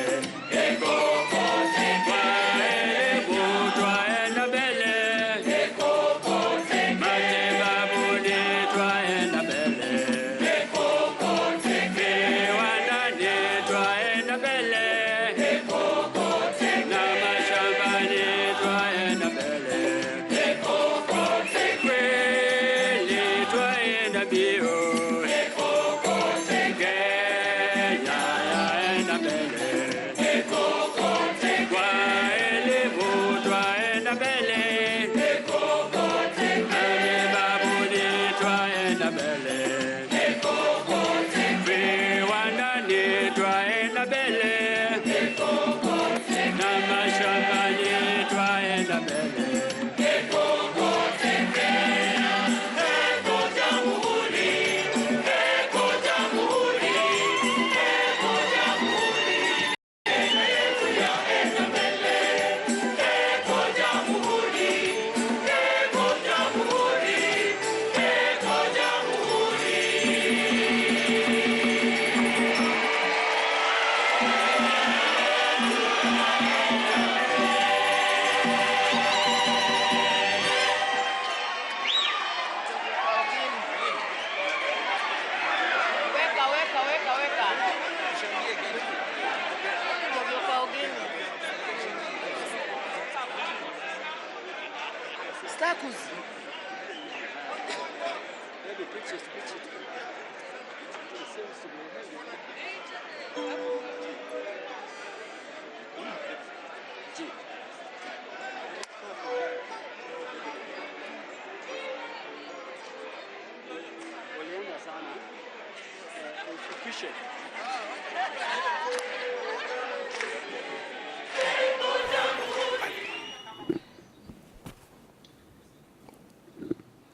And folks, if you're listening in, you can tell from the body language of the people in that auditorium. It's very telling.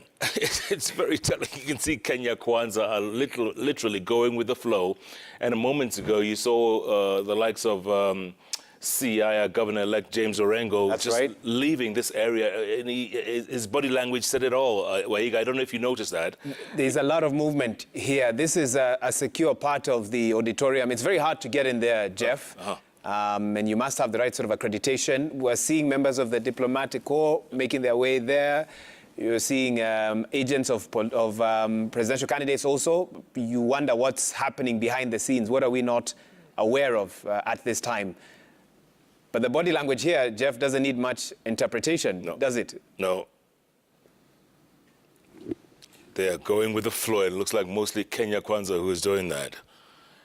And so here's what we know so far. About 40 minutes ago or so, after silence from the agents of both leading presidential candidates, Saitabao Ole Kanchori had an impromptu press briefing just on the lawn there of the Bomas of Kenya. He said from where they sit, the verification was opaque. They did their tally and they have not been able to access the Form 34C. They have questions. They believe the election is not verifiable. And for that reason, they will not be asking or inviting their presidential candidate to make his way to the Bomas of Kenya until they have that confirmation. So that is their challenge at this particular moment. Remember, a few days ago, Saitabao had actually walked up to the dais there and stated that the Bomas of Kenya is a crime scene. Remember, also, Wafula Chebukati had stated that he will make this announcement during daylight hours. Jeff, we have about 52 minutes to 6 p.m. If he wants to stick within that, he's got another 52 minutes or so to make that announcement. But I'm told we also have some more news from the IBC. Mashirima. Naam, bila shaka zile taarifa ambazo naarifiwa kwamba tuendelee kwanza huku tukingoja taarifa hizo ziweze kuthibitishwa, lakini kama tumekuwa tukisema hapa, hizo nyimbo si za sifa, ni za uzalendo, lakini inaonekana ni upande mmoja ambao unahisi kwamba ni wazalendo hivi sasa. Tumekuwa tukitarajia kwamba tangazo hili litafanyika toka saa 9, lakini baadhi ya viongozi haswa kutoka Azimio la Umoja tumewaona wakiondoka kutoka hapo Bomas. Kama alivyosema awali Wahiga, ni kwamba wakala mkuu wa upande wa Azimio Saitabao Ole Kanchori alikuwa na wanahabari hapo awali na kusema kwamba wanatashwishi kwa sababu hawajaweza kuona hiyo fomu 34C ambayo ndio imejumlisha matokeo kutoka zile fomu 34B. Kumbuka walikuwa wanahakiki fomu 34A zilizokuwa kwenye Kim's kit, kisha wanalinganisha na zile original copies, kisha wanalinganisha na kile ambacho kilikuwa kimenakiliwa kwa 34B na kuzijumlisha kwenye fomu 34C. Kile ambacho tulikuwa tunatarajia ni kwamba hadi kufikia sasa Wafula Chebukati atakuja na fomu 34D ambayo ndio cheti cha kumkabidhi mshindi wa uchaguzi huu wa urais. Kinyang'anyiro ambacho bila shaka kimekuwa kigumu, sijui nisemeje, manake zile takwimu ambazo tumekuwa tukiona ni kwamba hawa wagombeaji wawili wakuu wamekuwa kikaribiana sana. Lakini nadhani kwa sasa kile ambacho wengi wanataka kujua ni nini haswa kinachoendelea Bomas, mbali na wale ambao tunawaona wakiongoza shughuli hiyo kwa nyimbo za uzalendo. Kwa wageni wetu hapa tumeona haswa wale mabalozi na baadhi ya viongozi wakiwa wanakutana kule nyuma. Hivi sasa tunaona gavana wa kuchaguliwa James Orengo aliyekuwa mgombeaji katika eneo la Embakasi pamoja na Nairobi woman rep elect Esther Passaris in the middle of that group, and others huddled, conversing, discussing on numerous phone calls happening at the same time. And the assembly there at that auditorium, Mashirima, has changed. A lot of empty seats now. A lot of people have left. Some we've seen them exiting in their vehicles there at the entrance of the entrance/exit of the Bomas of Kenya. And so this shot really telling us a lot in terms of the consultations that are happening at this particular time. Now, at this moment. Wahiga, awali ulikuwa unatueleza sehemu ambapo tumeona hao mabalozi na viongozi wengine wakiwa wanaingia. Unasema ni sehemu ambayo si rahisi kufika. Nadhani wewe na Nimrod mlijaribu huko. We were looking for some interviews yesterday, and that is a difficult place to access. And there's a lot of commotion around there. We don't know if all the commissioners are in there. That's where their lounge is. That's where they retreat to. That's where a lot of the work is happening beyond the validation, verification you are seeing at the floor of the auditorium. There's a lot that was happening behind that corridor where the rooms are placed. Many of us journalists who are at the Bomas were not able to access. But obviously, some of the big questions that have been asked at this time has been, will IBC complete this process on time? It does look like they will. Who will they declare the winner? Well, we're still waiting. We're still waiting. And also, you know, for the fact of clearing this up for a lot of our viewers, because Bomas of Kenya has been the host of a lot of political posturing, if you will, where we see a lot of the political agents oftentimes being blamed by the IEBC commissioners for delaying the process. And, you know, when you look at this, to our two guests, in terms of people leaving the amphitheater, some coming back in, phone calls flying here and there, what impact does it have on the process? At the end of the day, you know, the Supreme Court said it's not an event, it's a process, one that started at the polling stations on August 9th. And according to that Maina Kiai ruling, that is where the presidential race was won or lost. So when we see these displays, you know, what does it mean? Does it have any impact, any bearing whatsoever on that process? I'll start with you, Bobby. In terms of the technical process, not so much,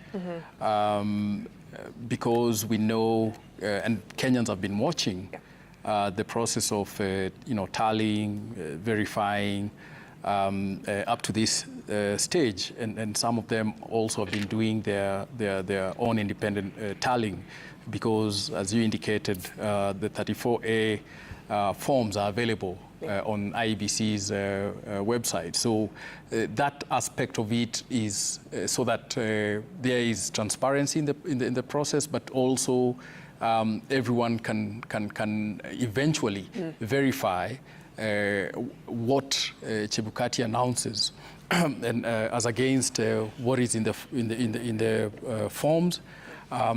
So, in terms of that technical aspect, in terms of the program and the timing that the chairperson has indicated, I think that this does not have any great impact. We must remember also this ceremonial arrangement is very much again for the optics of accountability, of transparency, of inclusion, but it could be the case because it's not a direct or categorical constitutional requirement that we must have this kind of ceremony where we even invite the diplomatic corps to come and you witness this. I think it's more in the cause of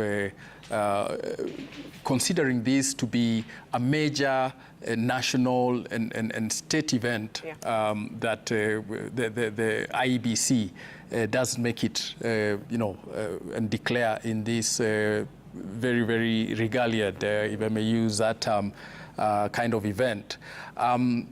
Definitely, I think it has an impact, as I said, in terms of the optics and what those communicate out there to the Kenyans who are following this particularly, but also to the rest of the world, because they have been following this, they have been watching the events at IEBC, I mean at Bomas of Kenya. Now we are seeing the choirs are back early in the morning. It was very much a celebratory mood with everyone in the auditorium, you know, getting up and dancing and getting down, as we say, to the music that the different choirs and musicians were tuning out. So this I think has more impact in terms of what it communicates. Okay. Gentlemen, if you could just look at the screens right now, look at live pictures of quite a few people literally walking out. There are quite a few people walking out, even as the religious... But I'm not sure where that was the Kenya Kwanza presidential candidate, UDA presidential candidate, William Ruto. I'm not sure where he's heading to, because what we're seeing on the auditorium is a build-up in terms of arrival of you know, different delegations here to the dais there. We've seen Interreligious Council members, Jeff. Right. They've filled up some of those seats now at the stage. Archbishop Jackson Olesapit of the Anglican Church, Archbishop Martin Kivuva, the chair of the Kenya Conference of Catholic Bishops, Bishop Emeritus David Oginde, who's the chair of the, I think, Evangelicals Association of Kenya, and others. We're now seeing also presidential candidates also arriving. So I suspect Deputy President William Ruto, who's the Kenya Kwanza candidate, is being routed to probably be somewhere behind the scenes here, as it seems that we are now closer than ever before to that announcement, Jeff, that Kenyans and the region and the continent and maybe the world have been waiting for since 3 p.m. Inaonekana kuna shughuli hapo ni kana kwamba lile tangazo ambalo tumekuwa tukilingoja litafanyika muda wowote kutoka sasa. Lakini unajua wanahabari huwa tuna tabia ya kusema muda wote kutoka sasa, alafu tutaendelea kusema muda wote kutoka sasa hadi saa 1. Kwa hivyo ni kuwa tuna subra tuweze kuona kile ambacho kitaendelea. Namwona huyo ni mgombeaji wa chama cha Agano, David Mwaure, akiwa pia anaingia hapo kwenye eneo hilo la Bomas ambapo viongozi hao wa dini tayari wamekaa kwenye viti wakingojea tu tangazo hilo kutoka kwa Wafula Chebukati. And I think everyone will be keenly following Jeff, the announcement that Wafula Chebukati makes, whether it aligns with Article 138 of the Constitution. The requirement to avoid a runoff would be to have a candidate who receives 50% plus 1 votes across the country and at least 25% of the votes cast in each of more than half of the counties. And there's been a lot of speculation that could this be the first run of the country? We'll see. Well, the man and the team that know could be stepping up onto the screen there. Any moment from now. Any moment from now, Jeff. Literally any moment. There's becoming a bevy of activity over there. Wahiga, you said you tried to get into that space. We did. We used everything we could to try and Labda leo mngefaulu. our way there. The security team has been enhanced almost 3 times this week. There was a lean team on Tuesday into Wednesday. From Thursday, it was escalated. Even getting into the gate was a problem, even with the right documents. And yesterday, you had to fight to make your win, especially with the incidents. I know you guys saw, and we were in studio with some of you. Yeah. Laptops, and all, commotion over different issues. And so the security team here has had to keep changing their protocols as they assess the situation on the ground.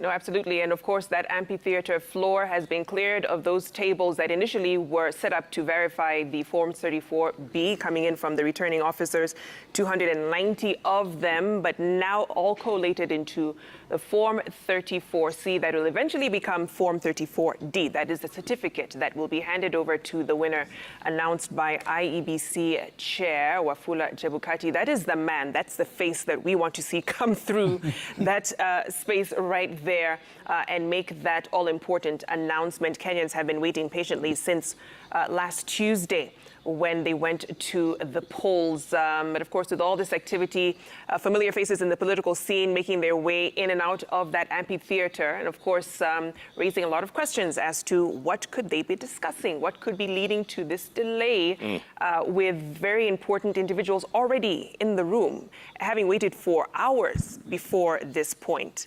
So it doesn't help in terms of this vacuum of information. It can be filled with a lot of misinformation. That's correct. It's been hard to really, trust what you see on social media this past week, Jeff. And also the optics coming out of the screens. You can see the optics. What does this tell your average viewer? What's going on at Bomas, folks? I'm sure that's what they're asking. Around the country and around the world, what's going on at Bomas? You see that security at that place, it's being enhanced literally by the minute. And people are wondering, what's going on? When's Chebukati going to come out? What's he going to say? It's all a question of when, if. The 7 most important people right now are the IBC commissioners. Yeah. We haven't spotted either of them. Any of them. Up until now. And I'm wondering who that security team there is clearing that corridor for. We've only seen one presidential candidate make their way out from there after they'd left, after they'd all stepped out. We're waiting to see whether George Ojakoya will come back in. And of course, the Kenya Kwanza presidential candidate, William Ruto. But the commissioners are the men and women of the moment. And we are waiting for them to emerge and hopefully emerge before 6 p.m. as per the promise that they made. What a week, what an election. It's been Titus and Mkangu here, even as we've continued to follow what's happening. Naam, Wahiga, na leo nadhani ni siku muhimu kwa sababu iwapo tangazo hili litafanyika leo, basi inawapa wale ambao hawajaridhishwa siku saba za kwenda mahakamani kupinga matokeo. Kwa hivyo iwapo tangazo hili litafanyika leo, wale ambao wanapinga matokeo wana hadi Jumatatu ijayo kwenda kuwasilisha kesi mahakamani. Iwapo haitafanyika leo, itafanyika kesho, basi wana hadi Jumanne. Okay, so this is now live from the Serena Hotel. Juliana Cherera, Justus Nyang'aya, these are IBC commissioners, Francis Wanderi, Irene Masit, 4 of the 7 IBC commissioners not at the Bomas of Kenya, but at the Serena Hotel, and they're about to issue a statement.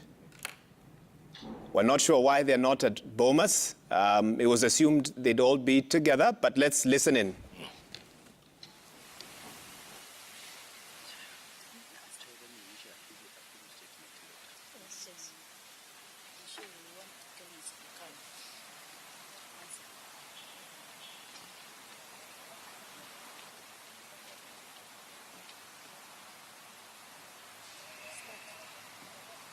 Ready?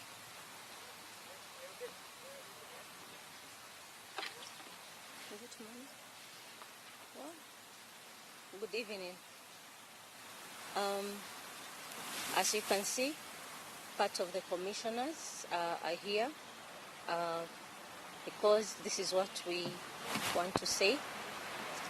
We have done the 2022 general election in the most effective and efficient manner. We have ensured that all the challenges have been contained, but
okay.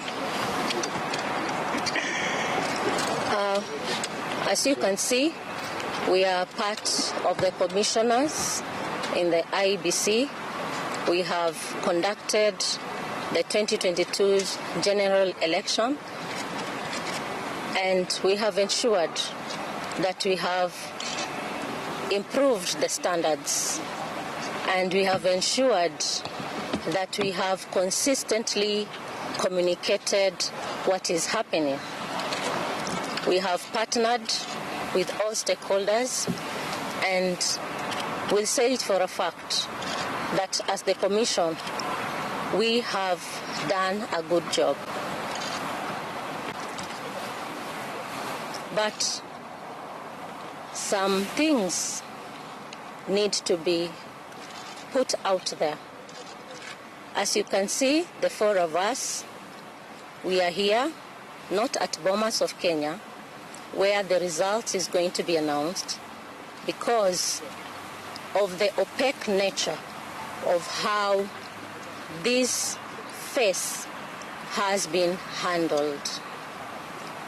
We therefore cannot take ownership on the results that is going to be announced. However, we have an open door that people can go to court, and Because of the same, we urge Kenyans to be peaceful because the rule of the law is going to prevail. Thank you. Why can't you take it together? What's happening?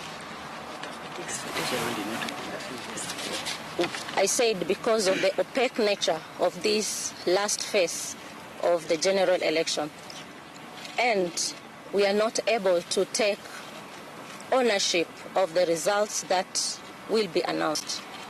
We are going to give a comprehensive statement, but this is from us, the four of us, and again, we urge Kenyans to keep calm. There is an open door that people can go to court, and the rule of law is going to prevail. Thank you. What do you mean by people can go to court? Some of the forms 34A have not been verified by the Azimio. What is not happening? Can you clarify on that? Why are you here? We have said. Have you just come? Commissioner. Commissioner. A recap because we are not going to take questions. Agreed. We will give a comprehensive detail of today's. I have said. When is that likely to be? They want a recap. There are people who missed. Yes. We are saying we have upped the standards of election in this country. We have step by step faced the challenges that have been there. At the same time, we have ensured that things are running despite everything else. Now, we are not at Bomas of Kenya because we cannot take ownership of the results that is going to be announced because of the opaque nature which these results have been handled. We'll give details of this opaque nature very soon. Why are you doing this now? Why are you doing this now? Like before?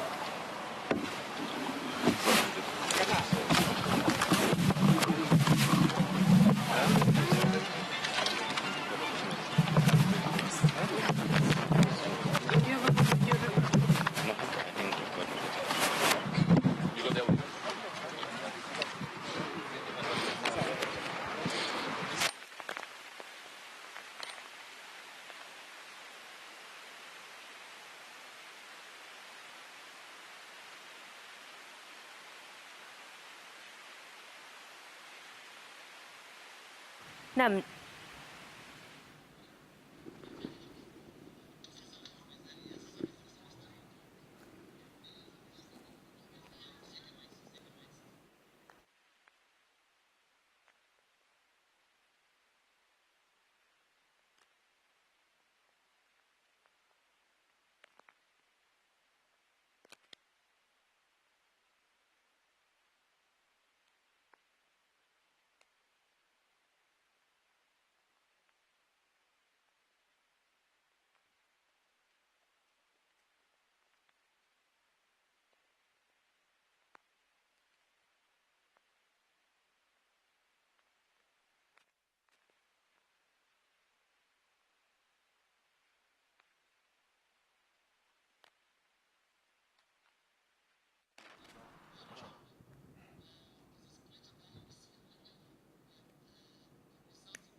Those are live images from the Bomas of Kenya, the National Tallying Center. We've also brought you that short press briefing by 4 commissioners at the Serena Hotel.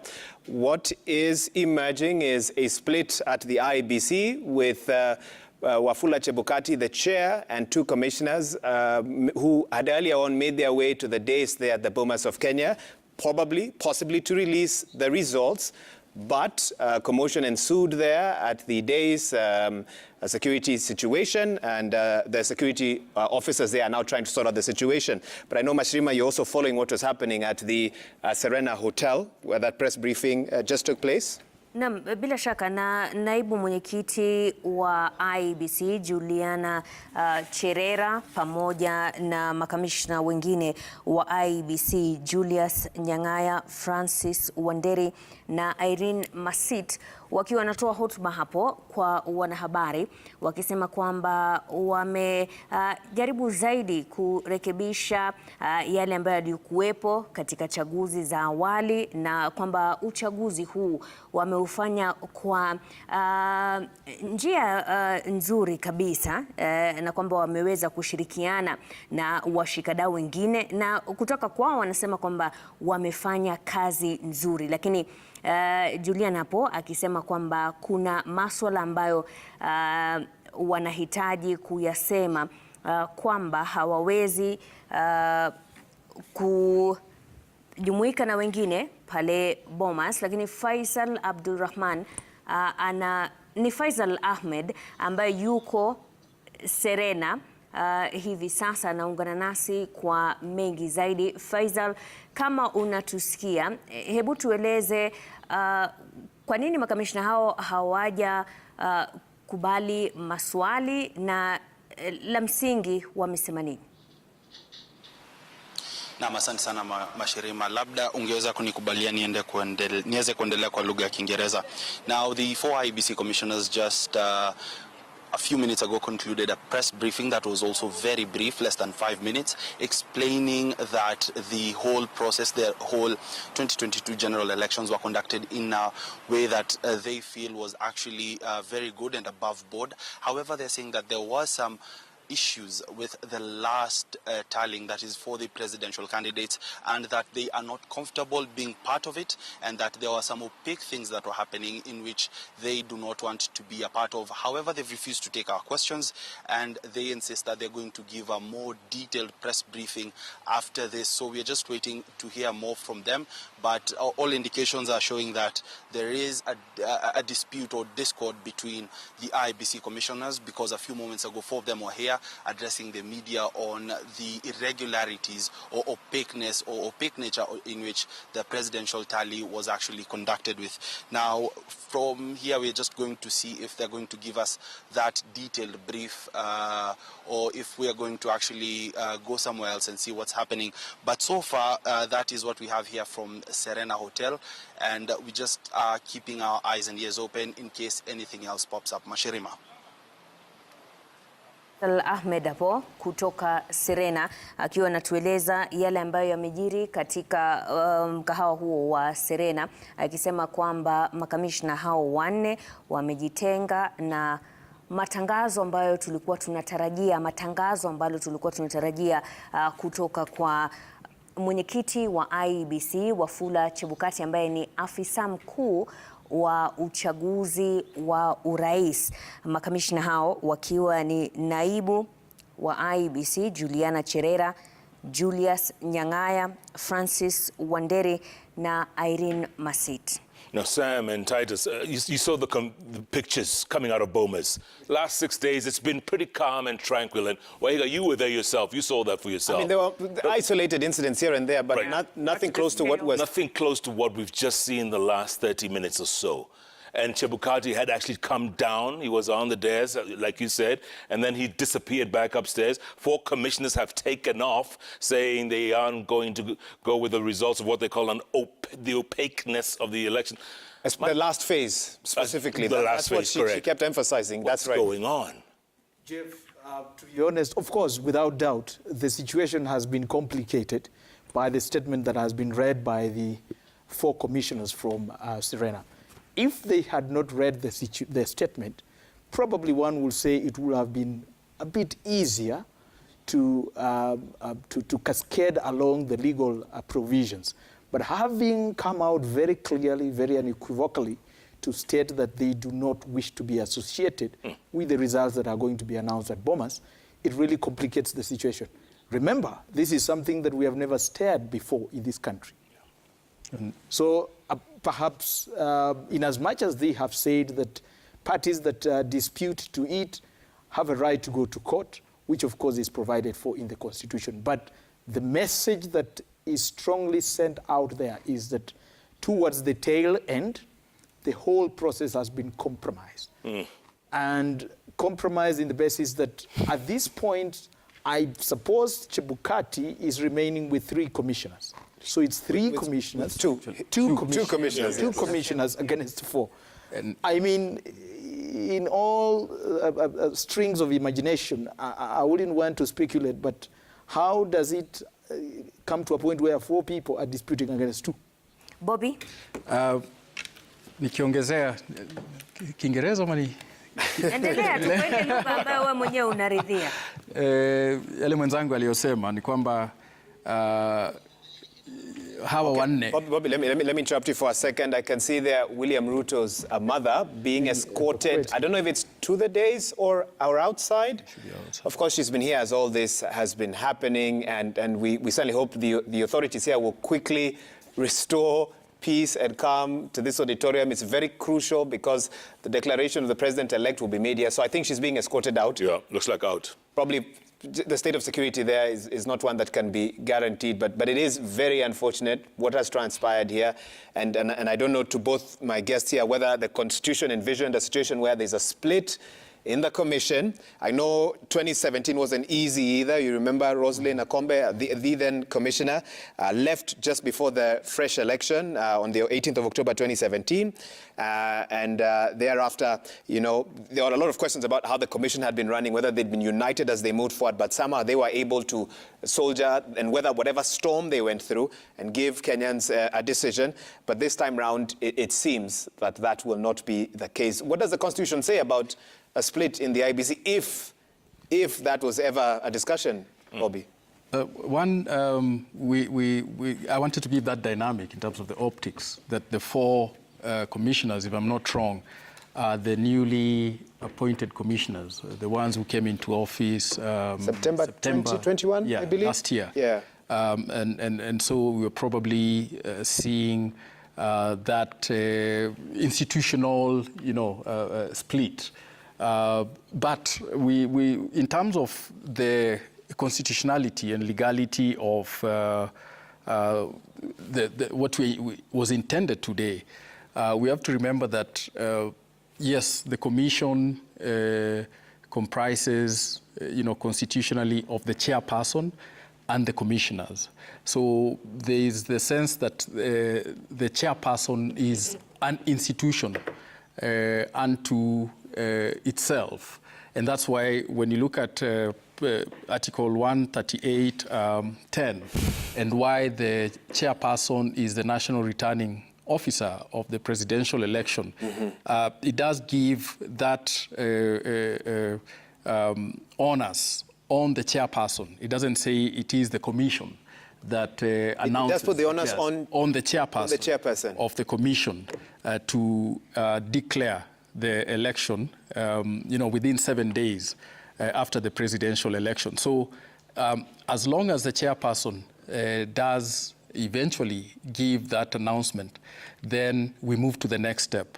But as he said, it definitely compromises the legitimacy of that announcement that the chairperson will give. However... Just hold that thought, if you want, for a moment, because we've got our own Francis Gashuri on the floor of the Bomas of Kenya right now, the Nerve Center. Francis Gashuri, if you can hear us, what is going on?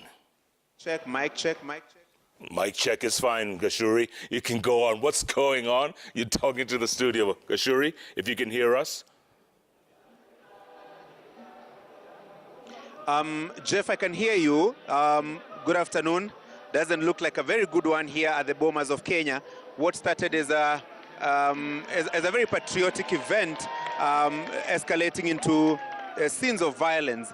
And this began with a news conference outside the Bomas of Kenya, where the Azimio la Umoja presidential candidate's chief agent in the presidential race, Saitabao Ole Kanchori, addressed the news conference and said that they were dissatisfied with the process, together with the other agents from the Azimio team, claiming that they had not been given access to the Form 34C. This is the form that tabulates all the presidential election results in the August 9th, 2022 presidential race. And as soon as Wafula Chebukati, the IEBC chairman, made his way to the auditorium to make a declaration of the presidential election results, violence broke out. At the main podium, we could see Narok Senator-elect Ledama Ole Kina, together with Saitabao Ole Kanchori and other Azimio leaders who are expressing their dissatisfaction with the results that Wafula Chebukati, the IEBC chairman, was just about to announce insofar as the presidential election results is concerned. And so some pandemonium broke out. There were people who went to the main podium, tried to rough up the IEBC chairman. Some of the seats there were thrown away. The podium from which the IEBC chairman was to make the declaration was also roughed up, but eventually it has been reconstructed, and security now intensified. Even members of the family of the deputy president who are seated here at the auditorium, including his mother and the children, have been evacuated from the building to a safe space where the deputy president also was at the lounge where he was waiting together with other presidential candidates in the August 9th race, George Wajakoya of the Roots Party, and Agano Party is Wahiga Mwaure. Now, the question that remains to be responded to, Wahiga, Jeff, at this point is whether the results will be announced or not. We understand that the IEBC chairman, Wafula Chebukati, is still within the precincts of the Bomas of Kenya, and security arrangements being made. We can see the religious leaders, among them Archbishop Jackson Ole Sapit of the Anglican Church of Kenya, Archbishop Martin Kivuva Musonde of the Catholic Archdiocese of Mombasa, together with other members of the Interreligious Council, have made their way back to the auditorium. Security now intensified under the leadership of Nur Gabo. Nur Gabo is the Deputy Inspector General of Police, together with other senior police officers. A contingent of General Service Unit officers came in and restored calm. What we now wait to see is whether IEBC Chairman Wafula Chebukati will come back here and make the declaration insofar as the presidential election result is concerned. Remember, Jeff, also 4 commissioners of IEBC, Vice Chair Juliana Huonge Cherera, Commissioner Francis Wanderi, Commissioner Irene Cherop Masit, Justice Nyaya, went and addressed the conference in a hotel where the disputed results that are just about to be declared by IEBC Chairman Wafula Chebukati, claiming that the process of valid verification here at the Bomas of Kenya was opaque and would not be part of the results that are just about to be announced. So tense moments here, Jeff. The choir, the NHIF choir, together with the Muungano choir, continues to belt a patriotic song, maybe to pacify the situation and that has been building here as we wait for the next way forward insofar as the declaration of the presidential election results is concerned. Jeff, back to you. You know what, Gashuri, we actually did get that press live from Julia Cherera and the other commissioners saying that they will not take ownership of the results that are about to be announced by IEBC Chairman Wafula Chebukati. Well, you're looking at pictures right there. It looks like the religious leaders have returned, guys. It looks like Chebukati might be making his way back. He might still make that announcement that he said he would make this afternoon. What do you guys think? Well, one good sign, hopefully, is I'm hoping there's no injuries. Some of the scenes we saw there earlier were simply horrifying, and I hope the authorities can quickly find out sort of who was involved in this. It's very unnecessary. I think we have shown as a country that there are ways to resolve disputes. We have courts that are on standby, and I think the Chief Justice had even given orders on the same. But it seems like there's a movement now, Jeff, okay? Yep. President, Moses Wetangula, Mike Sonko, and others have now made their way in. I already said I've seen the Deputy President, William Ruto, leading that team there to take his position there.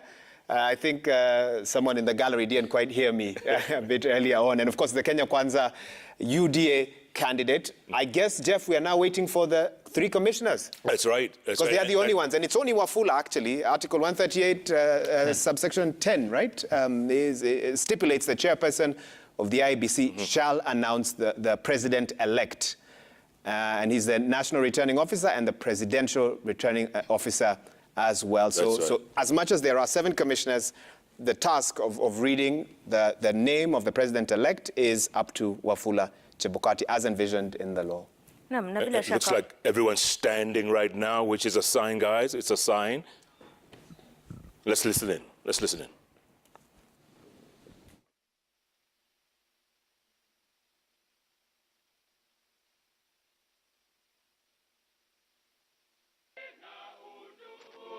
Amani na uhuru, raha tupate na ustawi.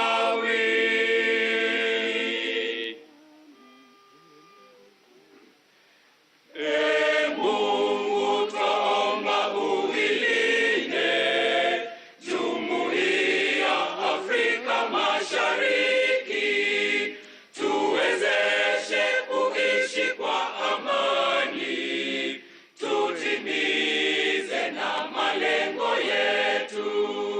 Jumuiya yetu sote tuilinde, tuwajibike, tuimarike.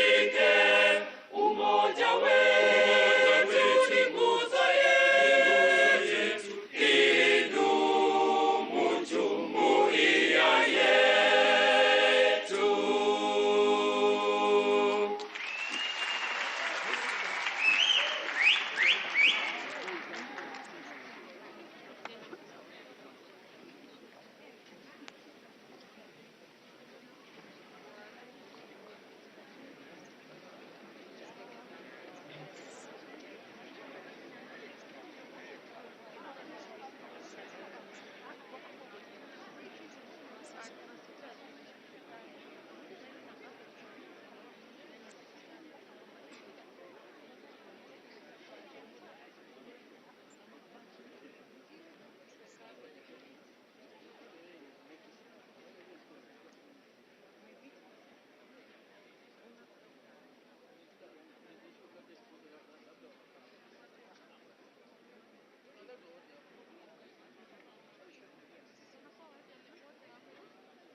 One.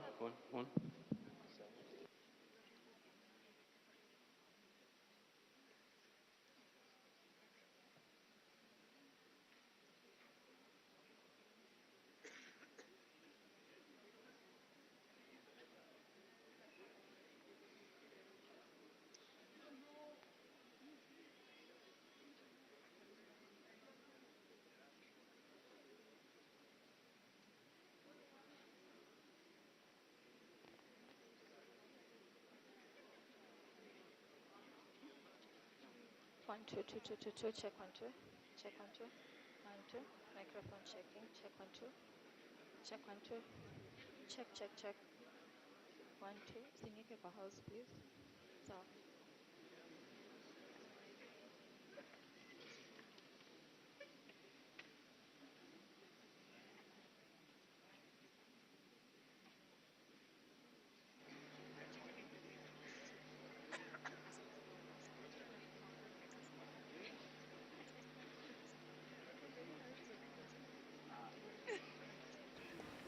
Tunatarajia muda mfupi kutoka sasa kwamba mwenyekiti wa IEBC Wafula Chebukati atafika hapo kwenye jukwaa ili kutangaza mshindi wa uchaguzi wa urais, jukumu ambalo ni lake kama afisa mkuu wa uchaguzi wa urais katika eneo hilo la Bomas. Mbali na yale ambayo tumeshuhudia awali, zile rabsha zilizokuwa katika ukumbi huo wa Bomas, na kwa upande mwingine makamishna wanne wa IEBC wakijitenga na lile ambalo wanasema ni tangazo litakalotolewa Bomas. Tunaona kwamba maafisa wa usalama wamerejesha hali ya utulivu katika ukumbi huo, mama mzazi wa naibu rais William Ruto akiondolewa katika ukumbi huo, lakini tayari tunaona pia viongozi wa dini wakiwa wamekaa hapo kwenye jukwaa pamoja na naibu wa rais William Ruto, mke wake Rachel na mgombea mwenza wake ambaye alikuwa mbunge wa Mathira Rigathi Gachagua. And as you can see there, the hall restored to order, thankfully, to the action of the authorities. There we can see the IEBC chair, Wafula Chebukati, making his way to the dais as we await him to make the declaration of the winner of the 2022 general election presidential race. He, of course, is the national returning officer, the presidential returning officer, and he will make public the contents of the Form 34C, which will then become the Form 34D that he'll hand over to the winner once he announces.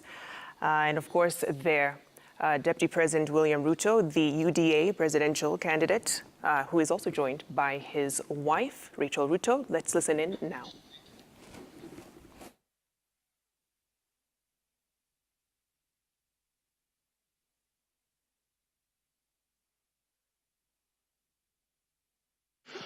This is the moment Kenya has been waiting for.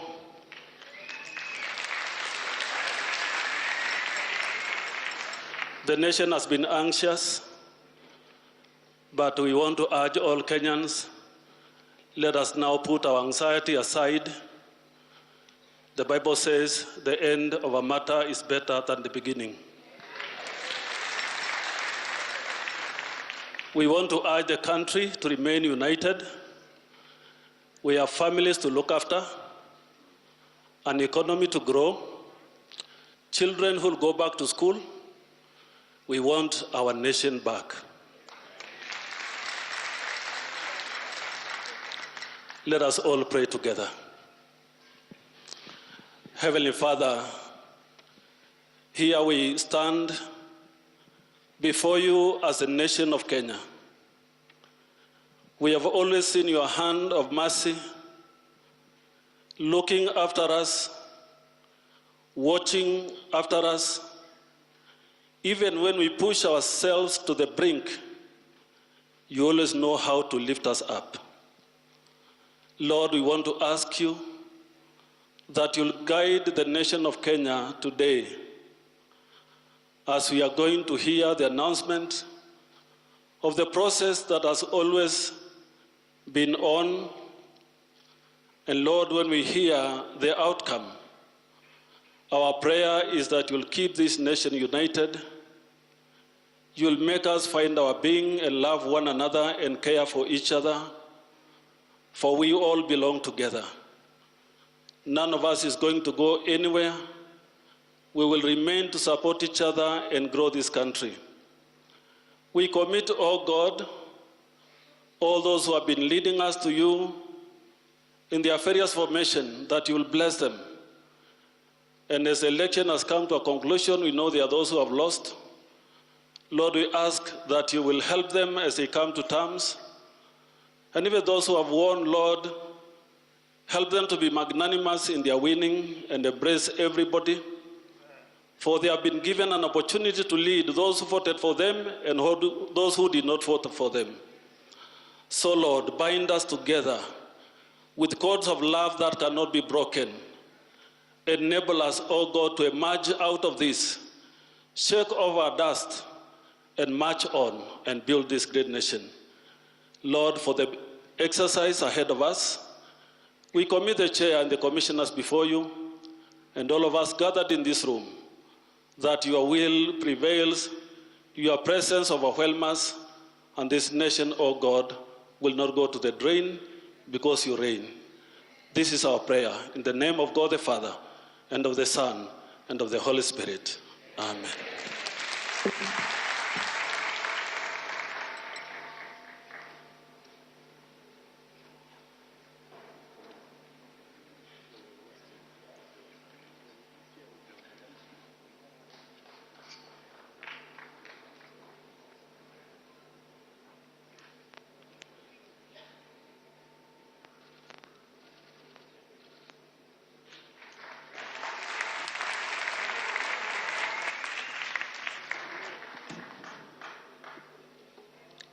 Good evening.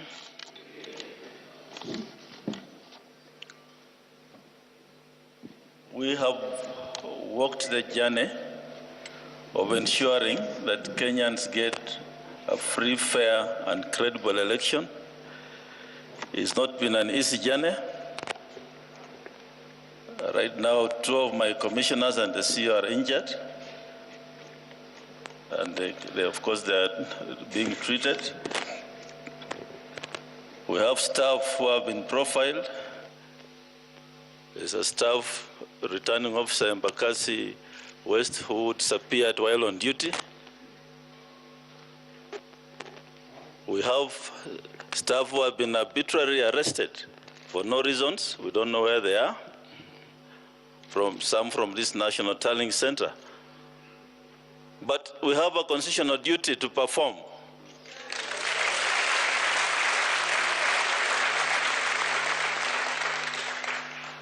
And that's why I stand before you today, despite intimidation, harassment,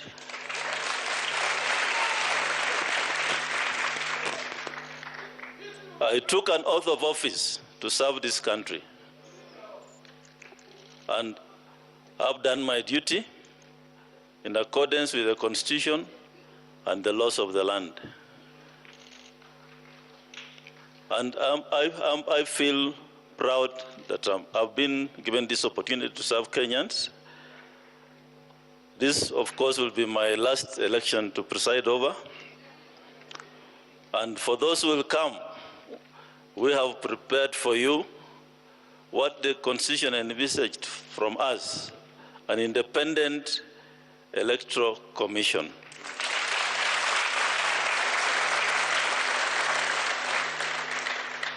So I just want to thank the staff of IBC, the soldiers who braved insults, harassment, and delivered right from the constituencies to the counties and up to the National Tallying Center. I want to thank stakeholders, state and non-state stakeholders who have worked with us on this journey, and more particularly the members of the diplomatic community and the religious leaders who have been keeping vigil at this center for the last 3 days. They have been here throughout, 24 hours a day.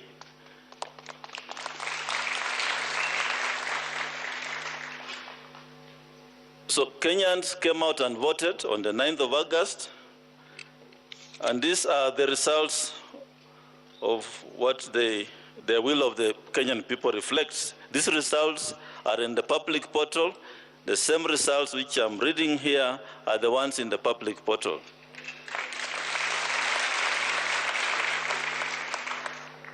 So there were 4 presidential candidates. These are the aggregated results. Odinga Raila, total valid votes, 6,942,930.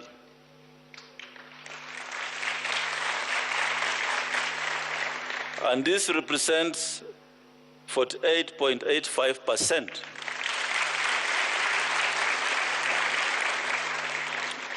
of the votes garnered, and he achieved a number of counties the candidate attained with at least 25% of the total valid votes cast is 34 counties.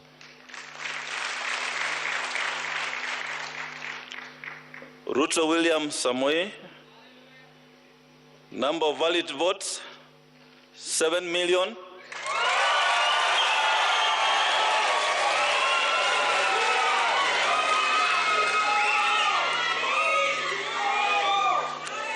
Thank you.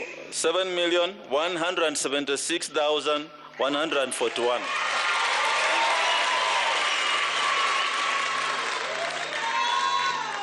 This represents 50.49%.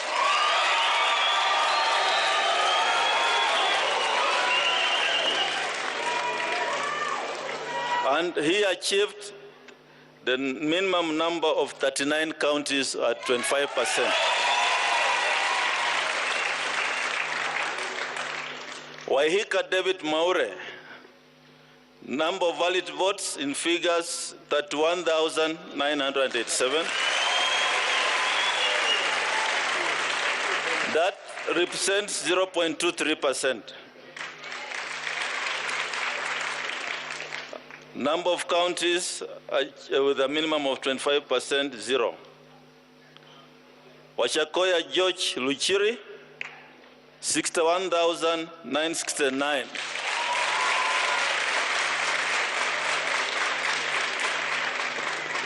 Those are valid votes. Percentage of votes cast 0.44%, and number of counties with a minimum of 25% attained, 0. So, in accordance with the law, the Constitution and the law, I, Wafula Chebukati, Chairperson of the Independent Electoral and Boundaries Commission, hereby declares that Ruto William Samoei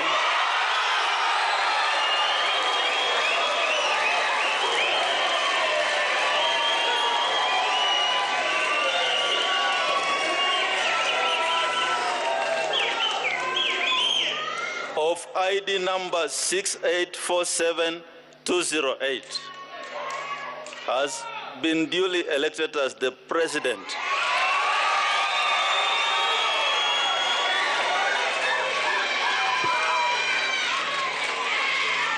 of the Republic of Kenya under the provisions of Article 138 of the Constitution in the presidential election held on 9th of day of August 2022. And I'll proceed to sign the certificate.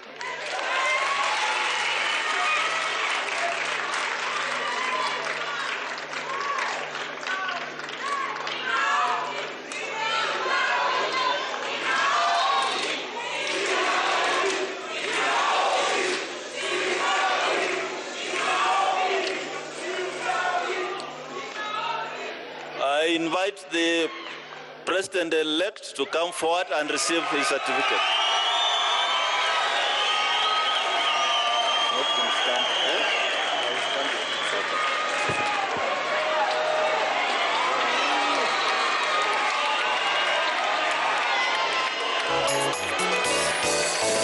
Habari njema kwa Wakenya wote, tume huru ya uchaguzi na mipaka isiyoegemea upande wowote, inayodumisha demokrasi Kenya. Kura yako ni siku zako za usoni, chagua uongozi utajivunia.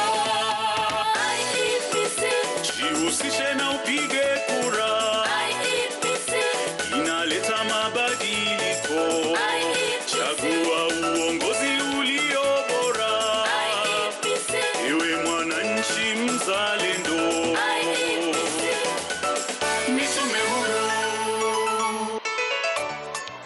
And of course, the president-elect had a running mate. Rigathi Gachagua is the deputy president-elect. Thank you. I invite the president-elect to make his remarks. And thank you, Kenyans, for having a peaceful election. Thank you.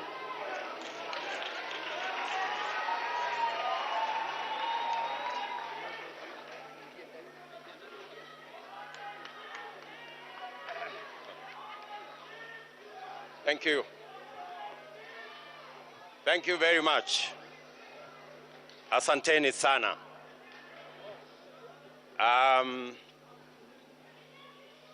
Your Excellencies, Ambassadors, and High Commissioners present, Your Lordships, the Bishops,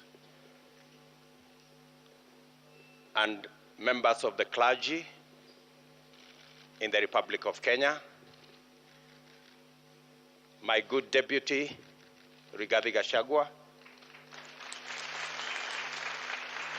distinguished members of the Independent Electoral and Boundaries Commission, led by Chairman Wafula Chebukati, fellow countrymen and women, good evening. It is a wonderful evening, and I want to thank God that we are here this evening to witness this momentous occasion as the people of Kenya restate what is in Article 1 of the Constitution of Kenya, that all sovereign power belong to the people of Kenya. I want to thank God for getting us to this point. I want to thank God that today we have concluded this election. I know that there were predictions that I won't get to the ballot. There were predictions that we won't get here.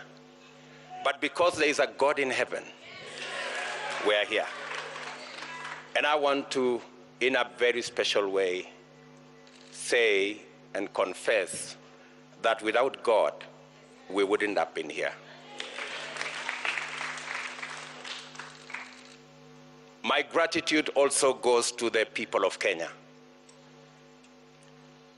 the millions who listened to us, the millions who participated in our campaigns peacefully, the millions who turned up to vote for us on 9th of August, and the millions who have waited patiently until this announcement has been made. Specifically, I want to thank my fellow countrymen and women because we have raised the bar in this election. Jointly, we have raised the bar. This election was much about the issues than the ethnic configurations that have always informed our elections. Gratitude goes to the millions of Kenyans who refused to be boxed into tribal cocoons. I am a very proud Kenyan this evening that the people of Kenya have raised the bar on us who are seeking leadership in our country. Not to sell our ethnicities, but to sell our programs, our manifestos, our agenda, and our plan. Let me also say right at the start that in here and in this election, there are no losers. The people of Kenya have won because we have raised the political bar. I want to say that the people of Kenya, led by the 14 million who turned up to vote, are the biggest winners. The hero of this election is the IEBC, led by Wafula Chebukati. I say this with conviction that the IEBC amazed all of us. With the results in the public portal, all the servers were open. And everybody, all you needed is a simple calculator,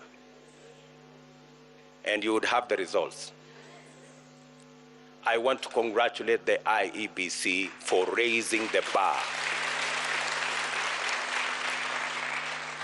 And I want to say, without fear of any contradiction, that one Wafula Chebukati is our hero. Soft-spoken, but firm.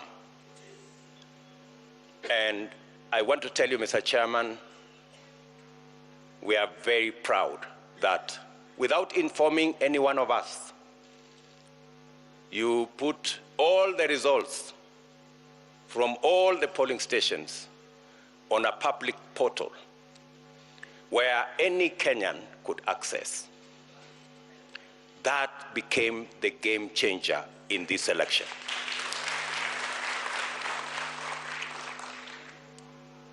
Let me also, at this point in time, thank our partners, the religious leaders, who were part of this process right from the beginning. For the first time, we saw religious leaders spend time at this Starling Center and prayed for this process. I am sure their prayers will not be in vain. I also want to thank our development partners, our diplomatic community, and all the observers who came in their thousands to be part and parcel of the process right from almost 2 weeks ago to its conclusion in this auditorium. To all of them, I tell them the people of Kenya are eternally grateful that you took your time, valuable time, to watch over this process so that the right thing can happen. I want to thank my worthy competitor, the Honorable Raila Odinga, for a campaign that we all dwelled on issues and we tried to sell an agenda to the people of Kenya. I want to promise that I will work with all elected leaders and all leaders in Kenya so that we can fashion a country that leaves nobody behind. What the people of Kenya have done, they have assigned us responsibilities. There will be those of us who will be in the executive, but there will be those of us who will oversee what we do in the executive. Both responsibilities in government and in the opposition are important for the people of Kenya.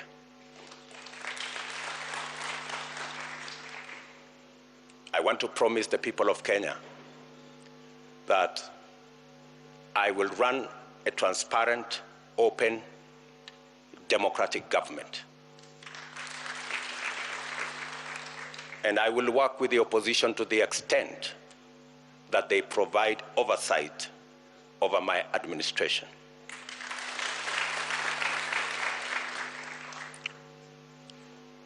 Let me also, at this point in time, acknowledge my boss, the President of the Republic of Kenya.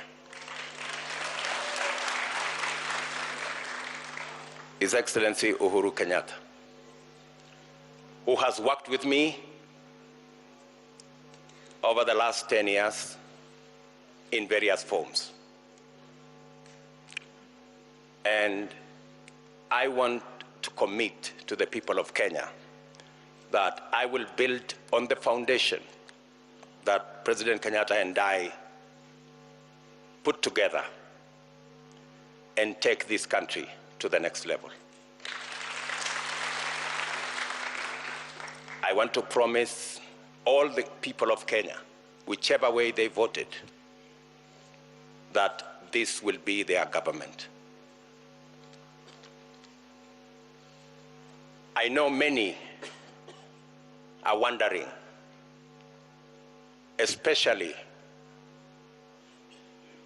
those who have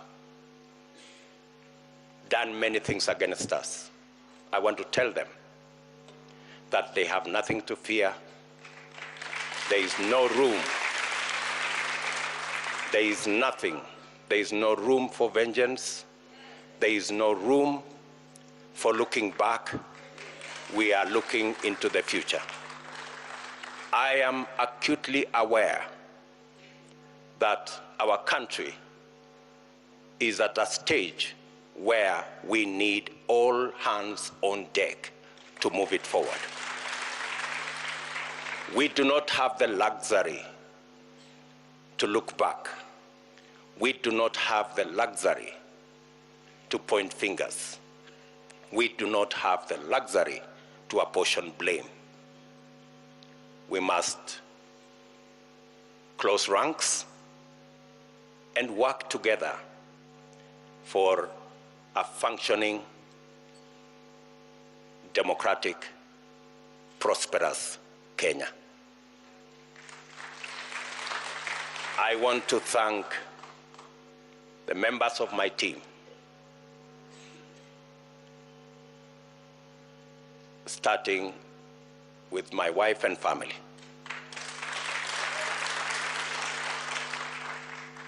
And many other prayer warriors in Kenya. And I want to confess that I have been prayed into victory. It is not our effort. And my team knows. We were working against the odds, many odds at that, but I must confess that it is God who brought us this victory. I do not want to mention the many people, many friends who have been part and parcel of this journey. Many people have paid huge sacrifices for us to get here. I want to promise them that their sacrifice will not be in vain.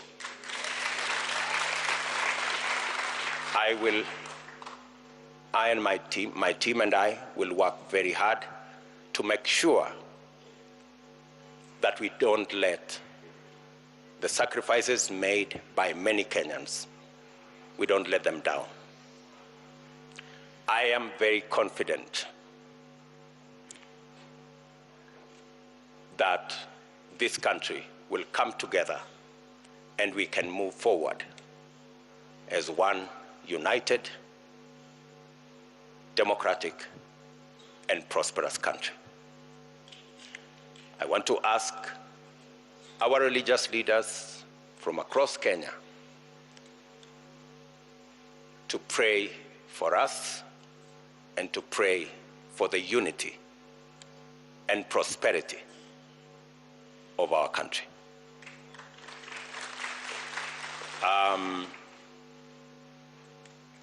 I will not want to say more than that because I will be making other statements in the course of time. But let me say to all of you, thank you very much for being here this evening to witness this very historic, democratic occasion that moves our country to the next level. And let me thank my very able deputy, Rigathi Gachagua, for the sacrifice and the commitment he has demonstrated and the hard work he has put in, together with all our teams, Musalia Mudavadi, Moses Otangula, J.B. Muturi, Mr. Mutua, Amazon Kingi, and all. Let me not go down that route because I will disappoint some people because that list is very long, especially the men and women, members of parliament who were elected with us in Jubilee. And they have paid a heavy price for us to get here. Ladies and gentlemen, waheshimiwa, let me say, I owe you. You are great people. The sacrifices you made, withstanding the many incidences of blackmail and threats, I want to tell you, you have earned your place in the history of Kenya, because today we're going to form a government together to serve the people of Kenya. So with those many remarks, let me say to all the people of Kenya, I give you my word that I will work hard to make sure that this nation moves to the next level, is united and is prosperous. Asanteni sana.